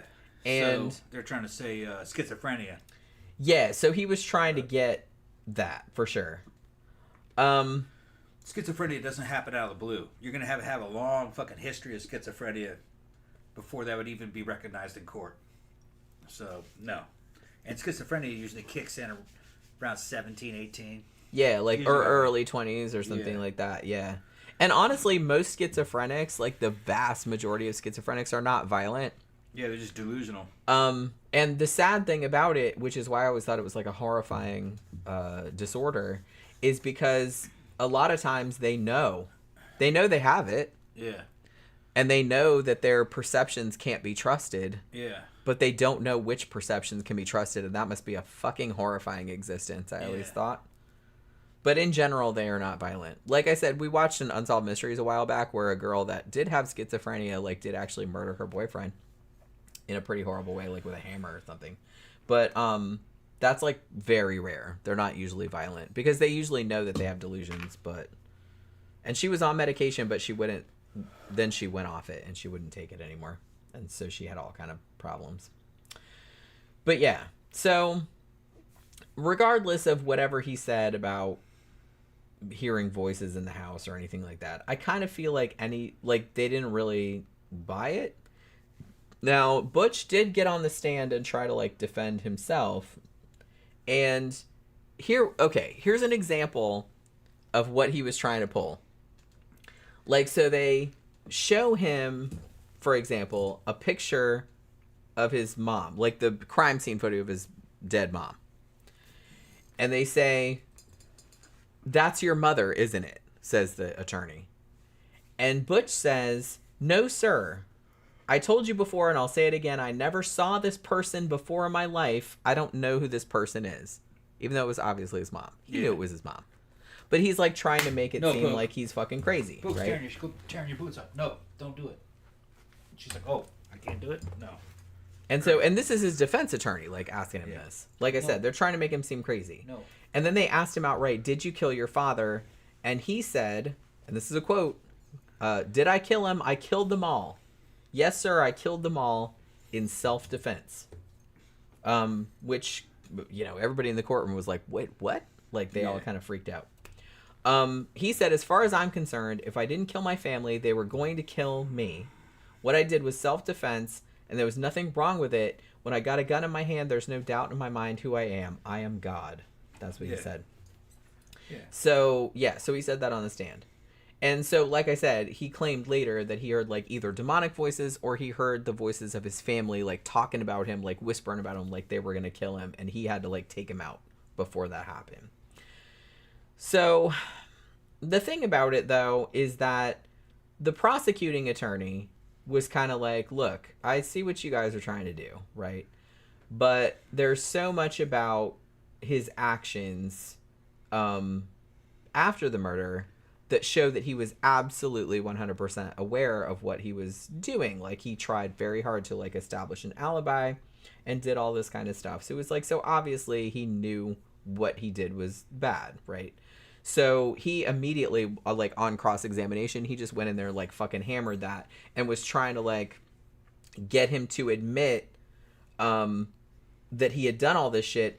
And actually it kind of worked because he provoked him so much that Butch, on the stand, threatened to kill the other lawyer. Damn.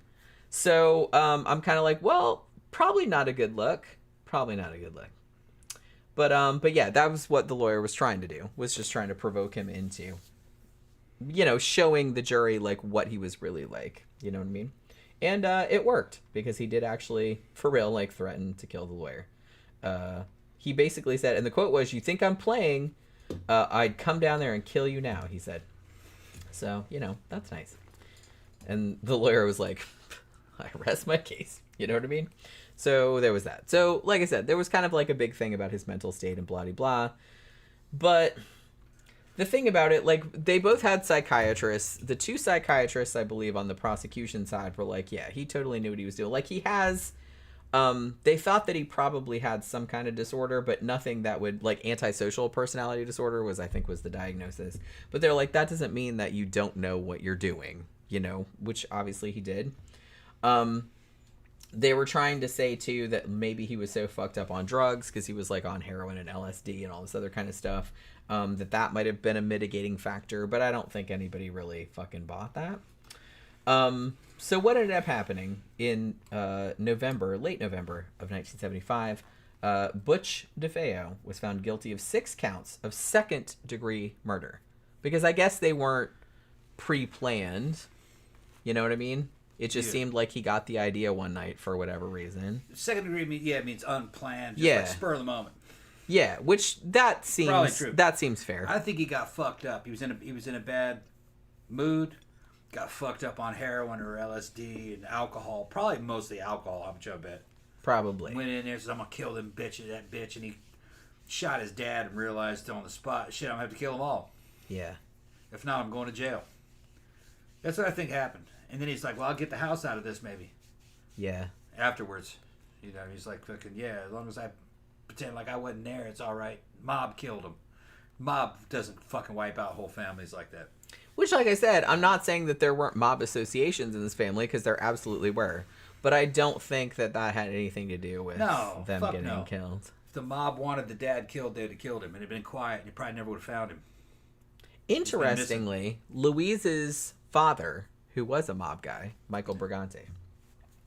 He actually didn't think that Butch had acted alone, and he hired, because he had all the money, and he hired a private investigator who was a former police detective named Herman Race, and he hired him to look into the case. Now, this particular investigator seemed to think that there were at least 2 perpetrators, and then there were 2 guns. And I read, well, he tried to give testimony at the trial. Yeah. And he did, but like, because I read it, but like the judge, because there's a huge website, which is like I think it's amityvillemurders.com, and it's got like all the shit, like it's got all the court testimony, like photocopies of all the typewritten shit and everything. So I was reading his testimony, and the judge didn't really buy it, but of course not. That investigator was hired by a dude to make that argument. Right. You know what I mean? If you hire a private investigator, look, I think this guy was fucking not acting alone. Then you've now told that private investigator to come up with some good shit. Come up with some, to back up my assertions. My assertions. That's which a lot of shit's like it's that. It's called confirmation bias. A lot of shit in society's like that, including medical studies. Fucking, because just everything, Well, that's something that you really have to watch out for. Confirmation bias is a bitch, because it's just kind of like you want to make sure that you're not just confirming the beliefs that you already have, or you're confirming a product that you want to sell. They do that a lot too. They'll hire all kind of fucking specialist motherfuckers in science to say, that's safe to take that, Well, if somebody says it's not, then you get fired. Then you don't get the money. I don't believe much of what people fucking say. Well, you just have to follow the money. You just have to say who is it that's saying this? Did they benefit by saying this? That's the same thing about all this insanity defense. Okay. If you're going to go for an insanity defense, now you're going to have psychology or psychiatry come in and make an argument about this guy's not truly guilty because he's got all these mental problems. But that's a fucking slippery slope right there. Because if you go into prisons with a bunch of convicted murderers and killers and rapists, they all got mental problems. All of them. I mean, you kind of have to have mental problems. When you look at those so-called sciences, and if you ask me, psychology is a pseudoscience. It's not a real science. When I was a little kid, it wasn't. Psychiatrists did not recognize psychology. They laughed at that. They said there's no way to prove what happens in somebody else's mind. What you do is you find fucked up people who do fucked up shit, and you look at their behaviors, and you say, these people have these behavioral patterns, and this is what it looks like, and we're going to give a name for that. All right? Well, that's kind of what... It's very vague. It's hard. You just because you're an asshole, that doesn't mean you're crazy. Just because... Well, those are two different things. There's a lot of fucked up people. There's some overlap, but not much. There's a lot of fucked up... Some people are just dicks. Yeah, there's a lot of fucked up things that people do, and you can make a scientific explanation about it, but that doesn't mean that they're immune to the law. That doesn't mean you can't punish them. You can say, yeah, you're fucking, you're a psychopath. And yeah, you have sexual problems, just like my boy right here, fucking BTK. You got sexual problems. Yeah, okay? He had some sexual problems, all right. But that doesn't mean you can go around fucking killing women. No. Okay.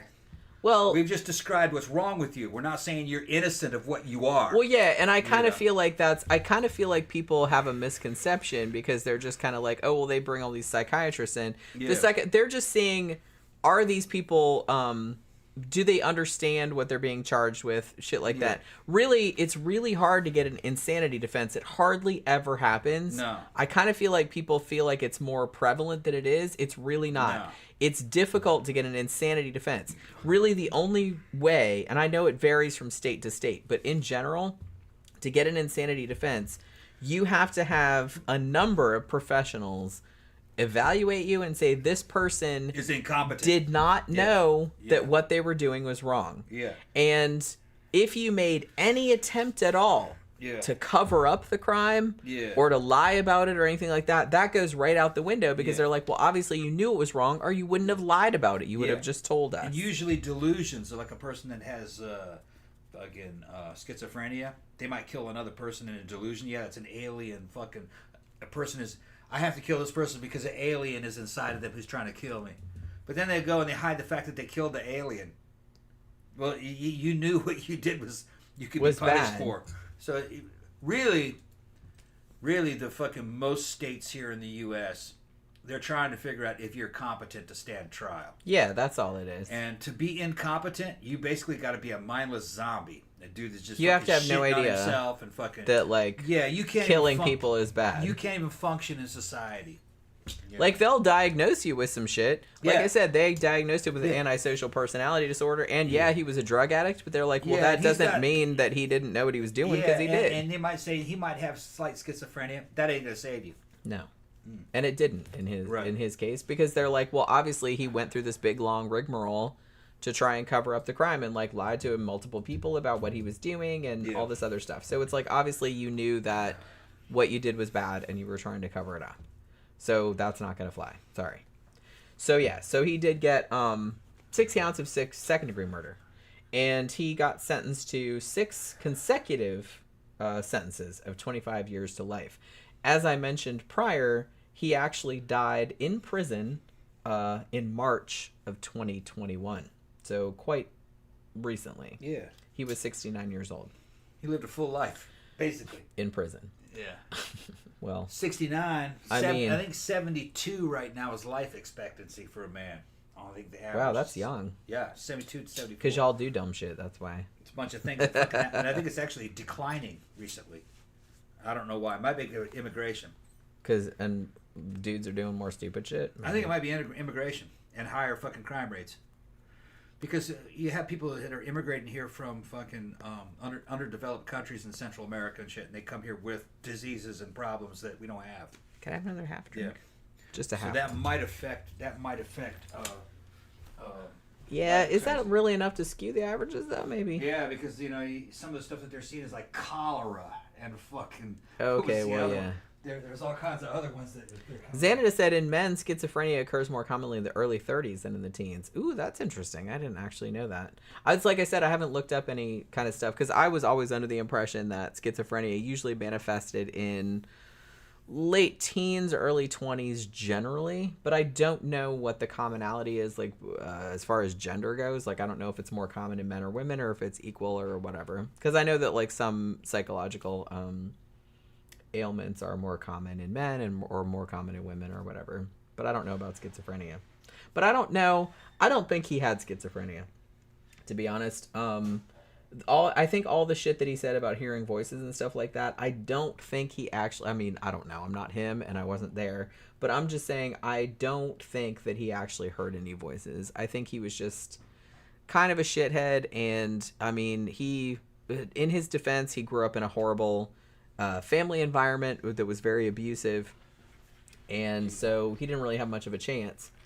And so I don't know. Antisocial personality disorder, that sounds pretty accurate. But like I said, that doesn't excuse you.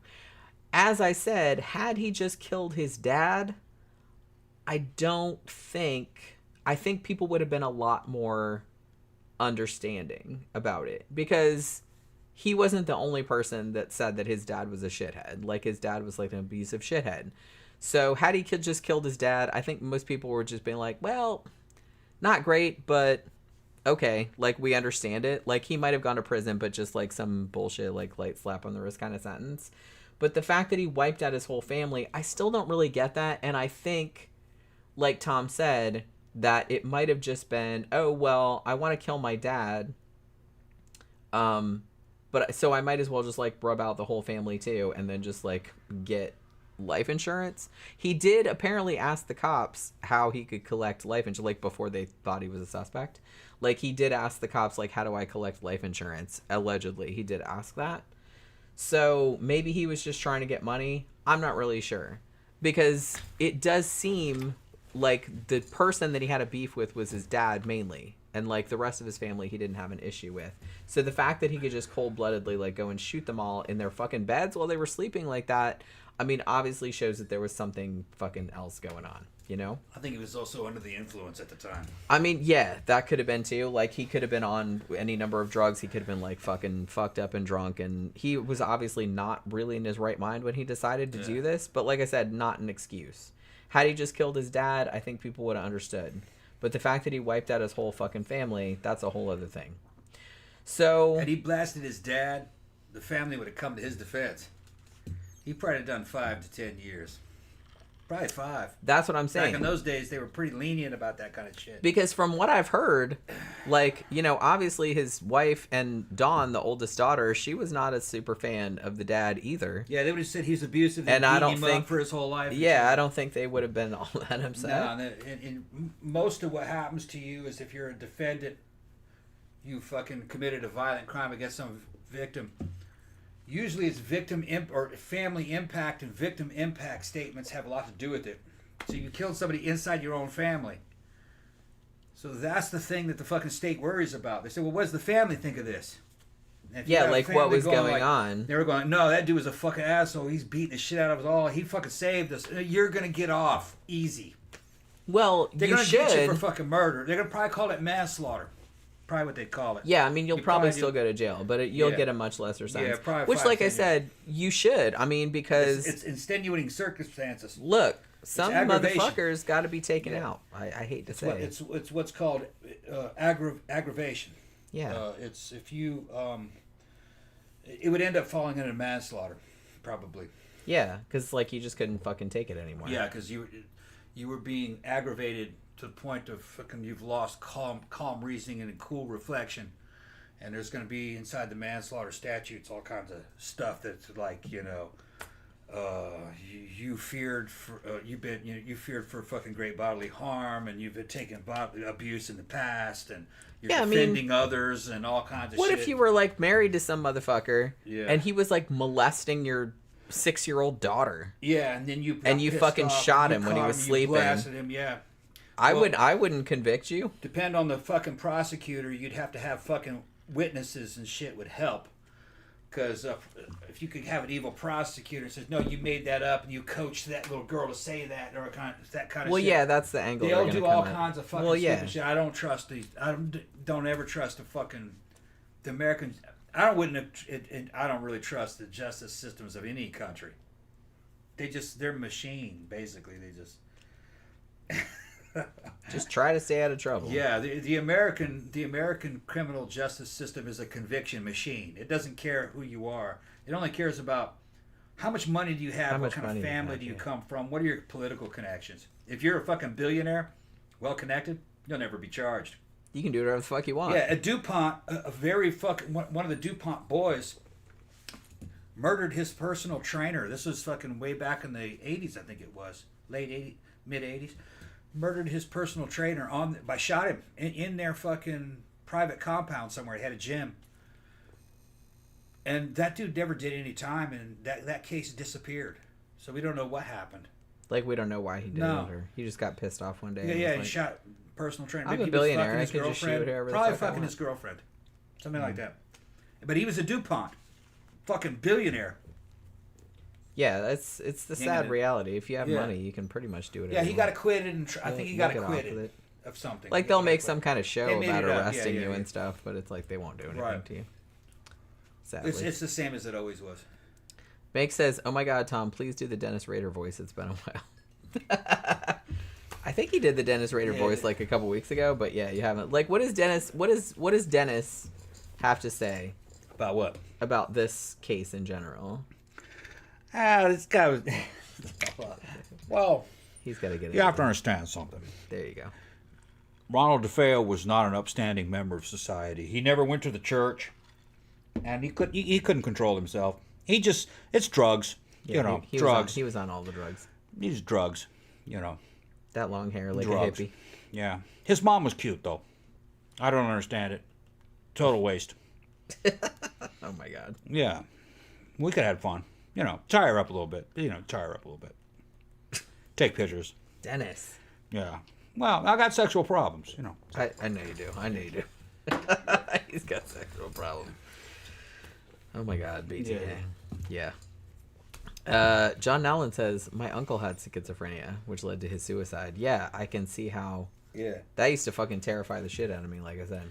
So, okay. So, let's talk about... There's a couple of controversies, which we've kind of alluded to a few times, like, surrounding this case. Particularly about, was there more than one person, blah-de-blah. And one of the things that people bring up is, like, everybody was found face down, more or less, in their beds asleep, as though no one woke up, even though the gun was kind of loud.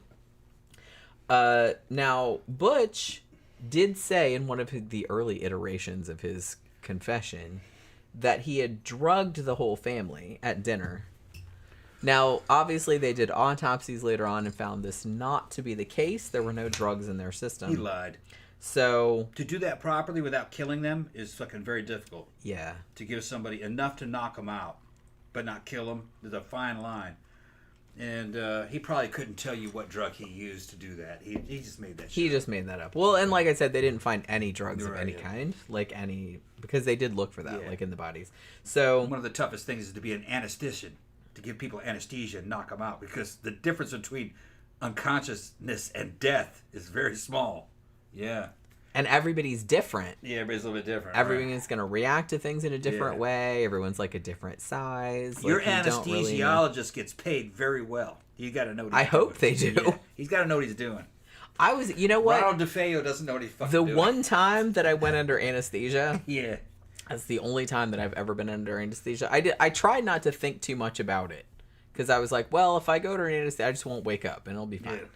But afterward, I was kind of like, man, whatever they pay them, it's probably like not enough. Because that's a very delicate fucking balance to strike. Yeah, Because like I said, every single person is different. You don't know how any individual person is going to react. Your weight, your age, and your gender have a lot to do with it. Yeah, and it's like they, you know, it's like I'm sure they know all that. Yeah. But it's just kind of like, It's a formula. even so, every individual is Yeah. different. Like I said, so you never know exactly like how that person's You might going to run react. into a person and that's a it's bad like, reaction and kill right, them. and it's just like if they die, holy crap, I can't do that kind of job. I couldn't do that job because like even if you killed somebody, even if it wasn't your fault, Yeah. really, that would just like fucking weigh on me like the rest of my life. That'd He's be got fucked all up. the data when you check in. He knows that he's already I mean, computed the I dosage. guess. Yeah. Thank you very much, Jeffy Art. Give us a super chat. Said I Jeffy think Art, Tom thank was you. just referring to John DuPont. He shot his trainer for crazy reasons. Yeah, yeah. John Watch DuPont. the movie Foxcatcher Yeah. with Steve Carell and Mark Yeah. Ruffalo. Ooh, Yeah. I have not seen that, but I loved both of those. I remember actors. when it happened. I don't remember what year that was. I thought it might have been the 80s. And We're gonna have to watch that movie. It was like a media blackout when it happened, and that shit disappeared. They didn't want anybody to know what happened. Although they made a movie about it. Well, so it later can't on, really a few be years that later, much. they said, yeah, he's off the hook, basically. And I can't really remember much about it. Rich people This are is not back- like the rest of Yeah, us. this is back in the days when you only had fucking 4 fucking network television channels and a couple of newspapers.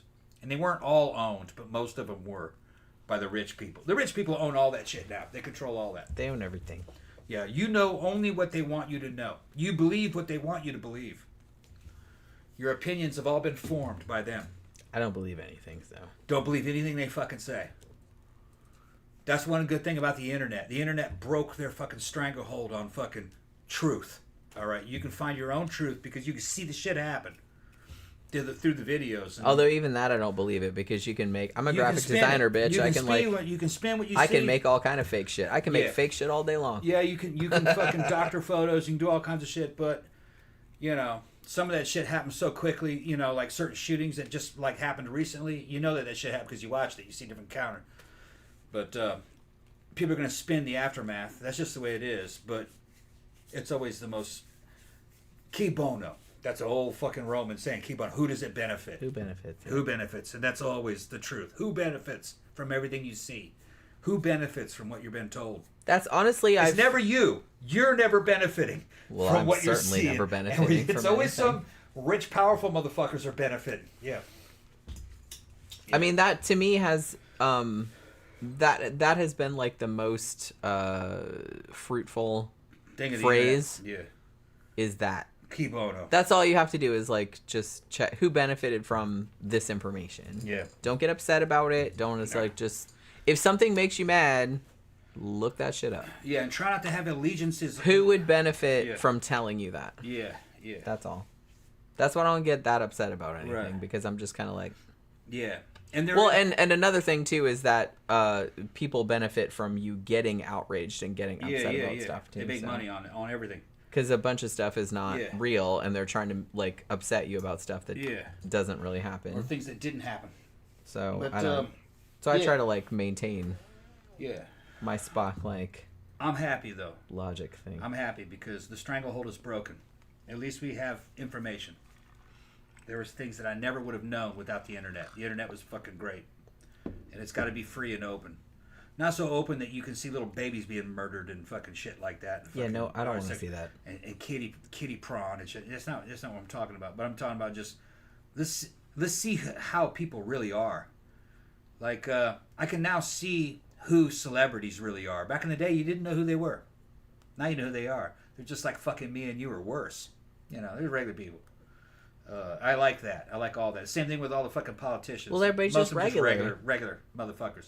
Mediocre. Well, honestly, even before the internet, one of the things that, and I guess this was instilled in me probably by my grandfather, because he was like, one of the things he always told me, if someone else can learn to do it, so can you. Yeah. And he's just like, no one's better than you. Everyone's the same. Yeah. If you have normal intelligence, you're good enough.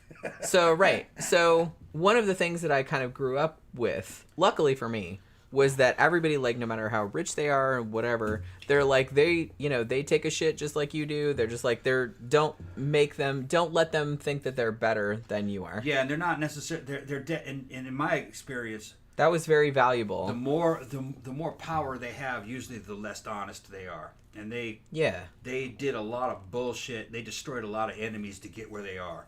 Nobody at the top is as good as you would know it. Most of them. There's a few, but to seek power in the first place, you have to kind of suck. Yeah, right. Most of the time. Most of the time. Most of the time. Not all the time, but most of the time. Nothing is true across the board. No, the nicest people I've ever known were just super fucking normies that sat in their house and didn't know anything. I would say almost unknowing people. They're innocent. Now, would I trust my life with them? No, they don't know enough. I'd rather have a bad motherfucker looking over my shoulder who's real streetwise and got connections. As long as we're tight, I'm good. So that's like, good people don't make it in armies, really. Do you think I'm one of the nicest? Do you think I'm one of the nicest people that you've ever met? Yeah, but you're not so nice that you're weak. That's true. You know what I mean? I'm nice, but I don't. Yeah, I don't put up with a lot of bullshit. Right. I'm nice to a point. Right. I'm nice to a point. So, okay. So, I wanted to kind of bring this up because I know this will come up. So, remember the stories that he told about the gangster, like, coming and it's like, oh, he made me, like, shoot my whole family? Okay. Yeah. So, that was, like, the first bullshit story that he told. Then, in 1986, he gave an interview to Newsday. And he said, this was, as far as I know, this was the first time that he implicated his sister Dawn. Now, I think up until the day he died, he was still basically saying this was all Dawn's idea, which I don't think I believe that. I don't really know. But he said, starting in 1986, that Dawn was the one that killed their dad. And then the mom, Louise, killed the other siblings. And then he killed his mom. And then he said he took the blame for all the murders because he didn't want their names to be posthumously, like, shit on or whatever. And also he was afraid of his grandfather who, would use his mob ties to kill him or something like that. So that was another story that he gave. And another thing that happened, because he said that it wasn't even him, like it was him and Dawn, and it was his, because remember how I said that he was married to that woman, Geraldine, and he said that he wasn't even at home later on. He said he wasn't even at home at the time the murders took place. He said, I was at my house with my wife and kid, and Dawn called me and said, Big Ronnie is being a douchebag. Like, we need to do this right now. Like, he's beating up our mom and shit like that. You need to get down here. And then he drove there, and then that's when it happened. And he said that he also brought Geraldine's brother along with him. But as far as I know, Geraldine's brother never gave testimony to that account. But that was like another account that he gave. Now, in 1990, Butch filed what is called a 440 motion, which is you're trying to get your conviction vacated, essentially.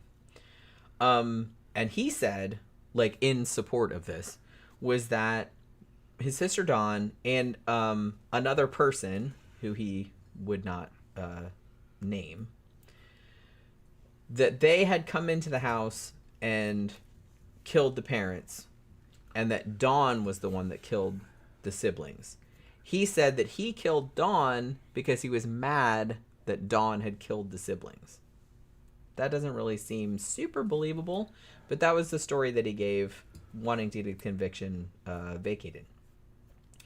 Now, the judge at the time did not buy this and was like, nope, that's not happening.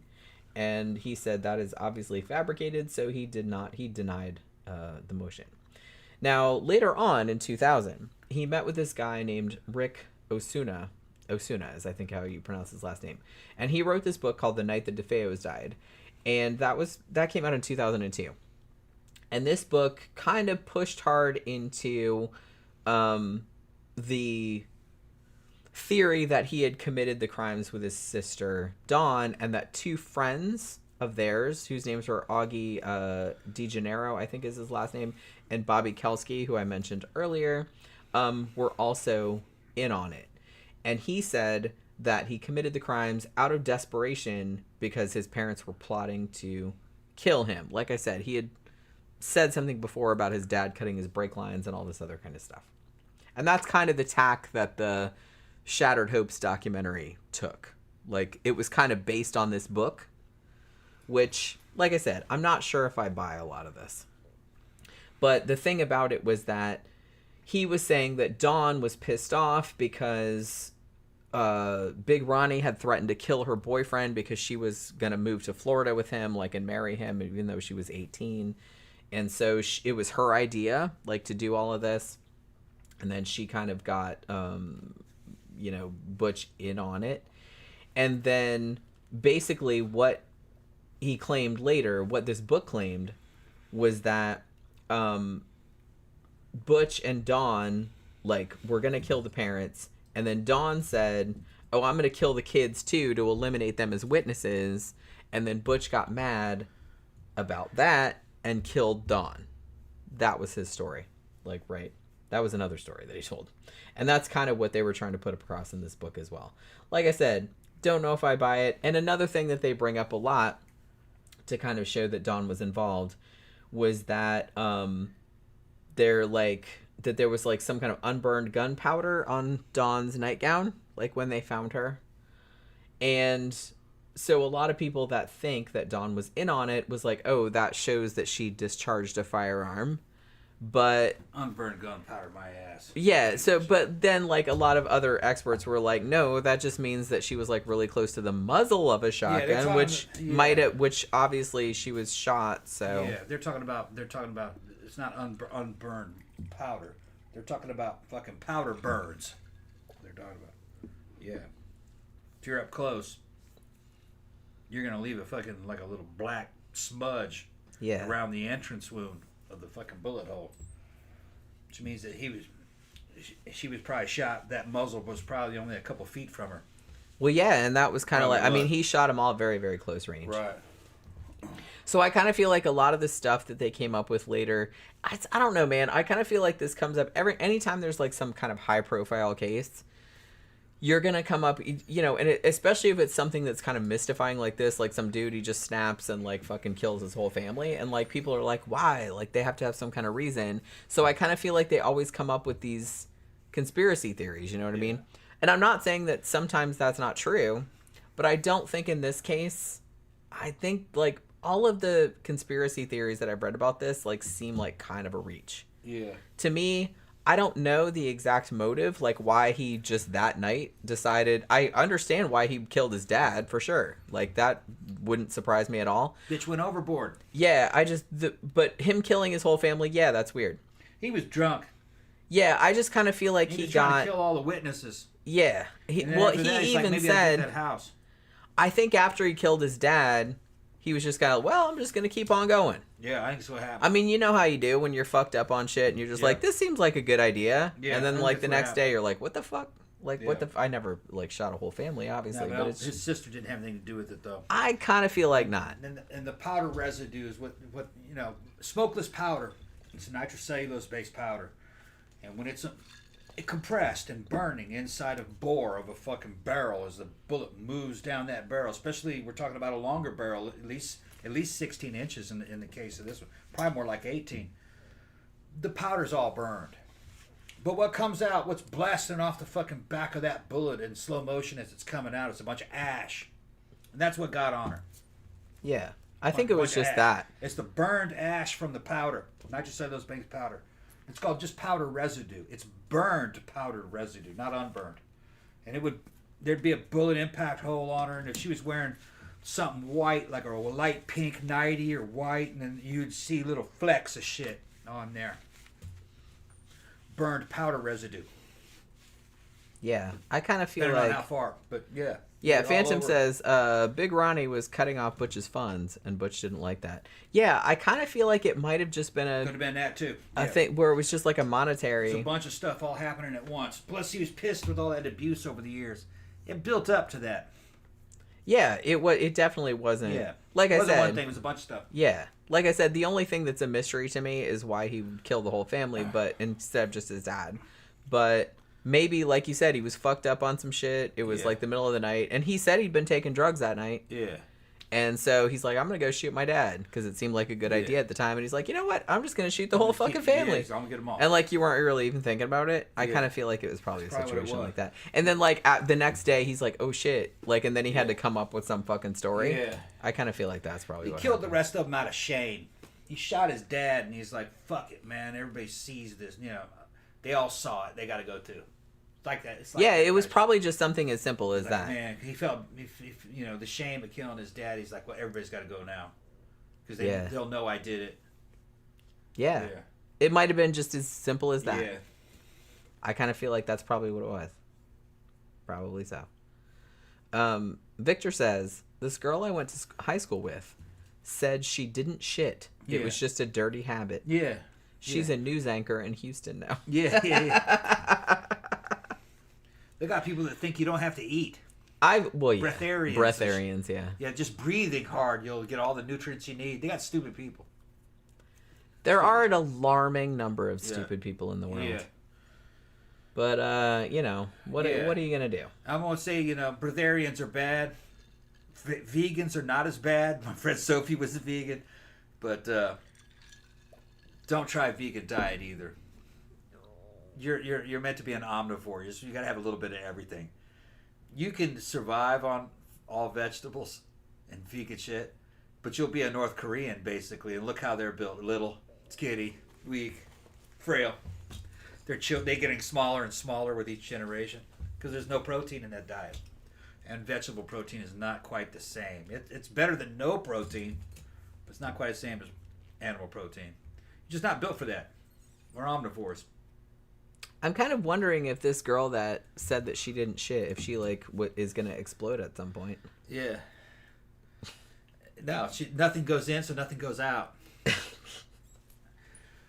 It was I do, like, you know some what? Buddhist monks where they eat only the amount that they can actually absorb, but they don't shit at all. Imagine that.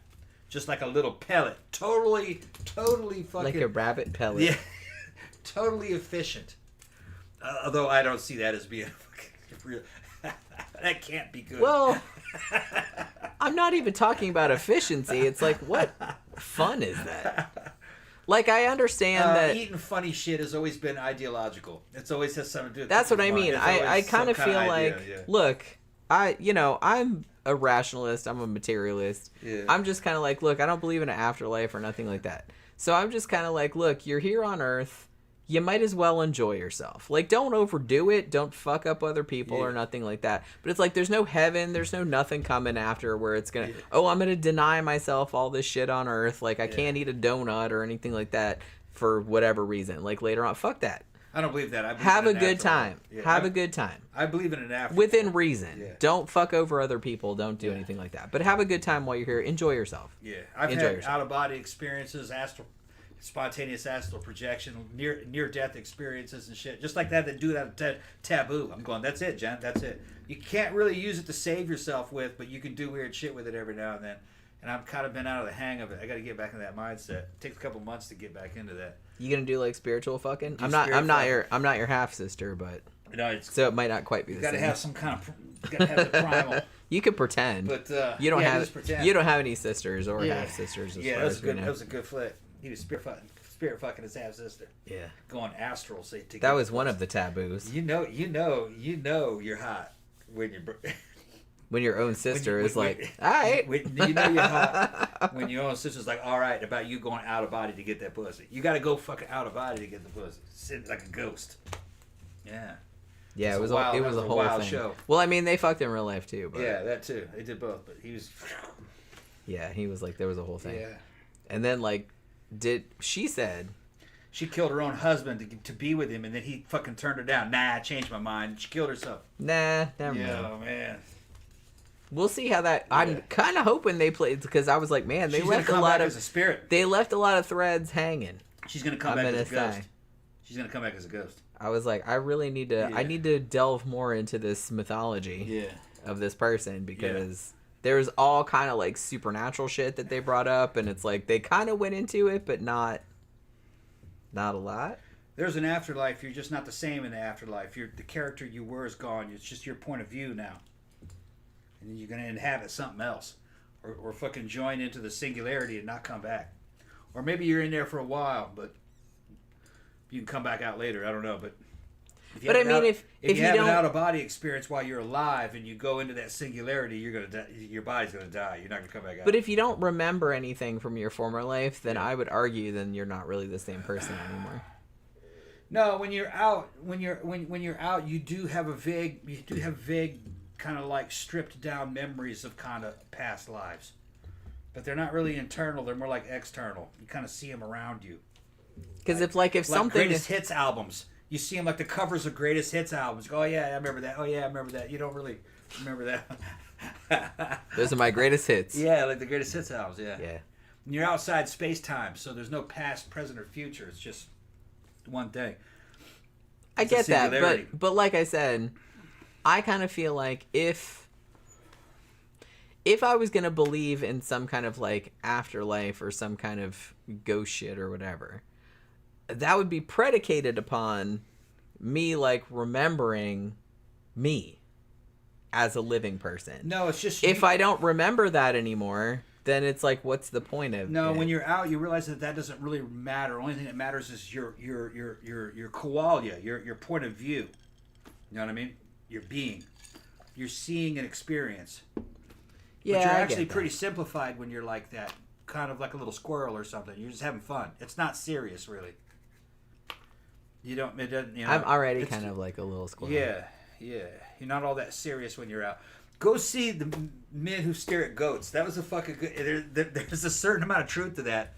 That army unit did actually exist. They play a lot of. They have a lot of fun with it. And the commando that could do sparkly eyes and shit. Fucking. They're making That made me the laugh. first Earth so Army and hard. shit. Yeah. What was Oh it my called? God. The men who stare at goats. Yeah. Yeah. Yeah. George Clooney making Clooney, yeah. sparkly eyes Sparkly eyes. Yeah. at fucking Ewan McGregor. It's funny. Oh my as- god, it's I funny as died fuck. laughing. It's funny as fuck, but that unit was very funny did to me. actually exist, and I read the book. I think it was called Psychic Warrior. I think was the name of it. It was called Yeah, Project, there was a book called The Men Who Stare at Goats, but there was another one that it was was based on that was, called Psychic Warrior. or something like that. Yeah. Yeah, he was an army ranger that got shot in the K-pot in the head with his helmet. It didn't penetrate his head. Then he started dreaming true, and they sent him to this secret unit where they were trying to do remote viewing. And it was called, I remember it as being called Project Stargate, but they called it, I've heard it also called Project Star Launch or Star something or other. but I think it was called Project Stargate, if I remember. And but it got silly. Eventually, they're doing tarot cards and shit, doing drum circles, Hippie shit. hippie shit. Yeah. But they had lesbian Wiccan fucking witches and doing tarot cards and All right, I like that. yeah, they had all that going on in there. I'm gonna jump in the middle of that. And they cut the funding for it though, but they did have some success in certain things. But the fucking movie is fucking hilarious. But That's kind of like exactly my sense of humor. It was very dry. yeah, Like it wasn't zany. It wasn't like Yeah. it was over the top, but everyone was like underreacting. And like I Yeah. said, when there's like an absurd situation and everyone's like underreacting to it or just acting like it's normal, that's like very, very funny. the thing is though, for me it was kind of accurate. That it is kind of, but like I said, accurate it's because I don't know. It was like really funny to me. I've seen paranormal stuff and I've had, like I said, psychic episodes and shit. Fucking spontaneous fucking out of body experiences and shit that were seen by witnesses when I was in the army. I told that story. I have a video on here. We did a video about it. Told the whole story. And that shit's real. It's rare, but it's not very useful. That's the problem. And this movie kind of talks about it like that. And if you were to price, it's mostly internal stuff. If you were to see it externally as an observer, it would look silly, and the movie fucking makes it look silly. Yeah. But it is funny. But they're showing it what it would really look like Yeah. to an outside observer. Yeah. But it doesn't seem that way to you when it's happening. Right. But the thing is, it worked. It worked Yeah. anyway. Like when he did that fucking the fucking martial arts leap. Yeah. He didn't have the knives, but he pretended that he had the knives. Right. He still got the weapon from the guy. Right. It looked fucking goofy as fuck, but it worked. Because it shocked the guy. And they were like, what the fuck He was is like, this "What dude are you doing?" Yeah, Like I the said, Jim that's Mock- what was so great about that Yeah. movie was that it was just like totally like plausible deniability. Yeah. Like any of the stuff could have been like, well, that was just like lucky that Yeah, happened. and the hero's dying people- dying from the dim mock, that fucking, which is the death hand. 18 Yeah. If you're new to the show, I've talked about fucking Count Dante many times. When I was growing up as a kid, in comic books, they always had these advertisements for fucking sea monkeys and all kinds of shit you could buy, and there was always this little advertisement with this fucking crazy white dude with an afro fucking doing it, and it said the fucking Black Dragon Fighting Society. And if you buy his book, he could teach you all kinds of things, including the dim mock, the death touch, the death hand. And it's where he could hit you and you would die. Now it might take 10, 15, 20 years, but you would die. And back in those days, we kind of believed shit that we would fucking read in any magazine, because shit, they printed it, so it must be true. Black Belt magazine, they're making all these claims to what martial artists could do, and they were semi-supernatural claims.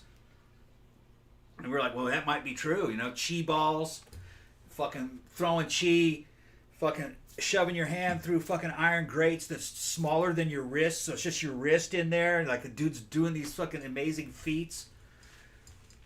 But we didn't know that shit was fake. But the thing is, I'm gonna protect fucking Count Dante's martial arts legacy. He really could fight. He was actually a fucking maniac. He hurt a lot of people. They were involved in the dojo wars, which involved explosives, and fucking dudes came in and killed some of his students in a fucking sword fight. So he was a maniac, and he really could fight. But the dim mock thing was not a reality. All right. No. That's like wishful thinking. I just touched you a certain way. We all and you're wish gonna we die. could just go pa-pow and kill a person and that pisses us It might off. take 10, 15, 20 years. So in this movie, You'll die eventually, One dude motherfucker. says, "Yeah, I'm dying. I've been dying for a long time. It's just I got cancer, from the dim mock." He thought that a dude gave him the death touch. And Like slowly 18 years ago. 18 years ago. Fucking fool. Like gave him to And I'm just like, and the great thing about it was that George Clooney fucking sold it. Yeah. He sold that he actually believed that the dude had done the dim mock on him, and then 18 years later he got cancer, and that was what it cost. Yeah, we reviewed the movie on the show. And it's like, that was very, very funny to me. Because it's just kind of like because people have that, they think like that, right? They think like that. Like, if you really believe that that's real, then everything's going to be, like, attributed to that. And it's just like, that's why, I don't know. But that's probably why that was so funny to me. Because I'm like, yeah, I know some people that would that would actually believe that. I got cancer because somebody pointed at me funny like 18 years ago. You know what I mean? Holy crap. Didn't Butch DeFeo get cancer? Honestly, you know what? I looked up. I don't know if it's public knowledge. They said he died of natural causes, but nobody said what the natural causes were. Not that I could find anyway. So I don't really know. He just died. He was 69, which that's not really that old. So I don't really know. Allison says, in my next life, I'll come back as one of my own pets. I tell the cats that all the time, that it's like, I kind of wish I had that life. Wish I could just lay around and sleep and have like somebody feed me. You know what I mean? That'd be fucking awesome. I'll come back as a cat in my next life. I would love that. Xanada said, when I was a kid, I had an imaginary friend that I even would set up a dinner plate for. I believe that was my past self visiting me. You know what's interesting? I never had an imaginary friend. But my brother did. My brother Eric is 4 years younger than me. And when he was a kid, he had an imaginary friend, and he would sit behind the couch and talk to this person. And we just kind of thought it was funny. Like, nobody really thought it was like ghosts or nothing. Like, we weren't that kind of family. We're kind of like a smart-ass family. So it's like, just, we were like, oh, he's talking to himself again, or he's talking to the imaginary person again. We didn't like think it was ghosts or nothing. Like, we didn't think anything paranormal. But he did that for a while. Like, he would have like whole conversations with this person, and he would usually like sit behind the couch and talk to the person. And now that I'm thinking about it, it's kind of creepy. But like at the time, it wasn't really creepy. We just thought it was kind of funny. I wonder if he remembers that. I should ask him next time I see him. Like, if he remembers talking to the imaginary person behind the couch. Because I have like pretty strong memories of him sitting behind the couch when he was little. Just like talking to a person that wasn't there. But yeah. He turned out okay, I promise. Let's see. Yeah, I told him that, like, because Phantom asked if Butch DeFeo got cancer, and I said at least according to Wikipedia, they didn't really say what his cause of death was. They said it was natural causes, but they didn't really say. That's usually cancer. The demons got him, I guess. Do you want to get some chicken? Yeah, let's get some chicken. I got some chicken downstairs. Big chicken, roasted chicken, and sides. Oh, we still got sides? Still got sides. Bitch, Publix. Yeah, I got Publix sides. We went to Publix. Cold chicken. Yep. How many days ago was that? That was 3 days ago, but I got another chicken today. Oh, okay. I didn't know you did. Yeah, got another chicken today. I'm telling you, man, Publix has a good fucking deal. What is it? $15, $16? You get a whole chicken, or you can get a whole big bag of fried chicken, which is a whole chicken, and you get 2 sides and rolls, and it's like $15. And we eat off that for like 2 or 3 days. We went the other day and got 2 meals. We got a roasted chicken, 2 sides and rolls, and then we got chicken wings, and then we got wings and 2 sides and rolls. Like whole thing, and we still are not. We still haven't run out. Still haven't figured out this. Well, we didn't finish the sides. Yeah, we still haven't finished the sides. We got like all kind of potato salad and macaroni salad. Jen, so shut it down. All right, so Jen's gonna shut it down. All right, so hopefully you guys have enjoyed the show this evening. I had a good time doing a deep dive on this, as I usually do. So thank you very much for hanging out with us this Wednesday evening. Thank you very much for your super chats. And we will see you guys again on Friday night for the Sidetrack Show, which is always fun. It's my favorite show to do of the week, where we just drink and talk to everybody, and it's always a lot of fun. So please make sure that you come and join us for that. And we will see you again on Friday night.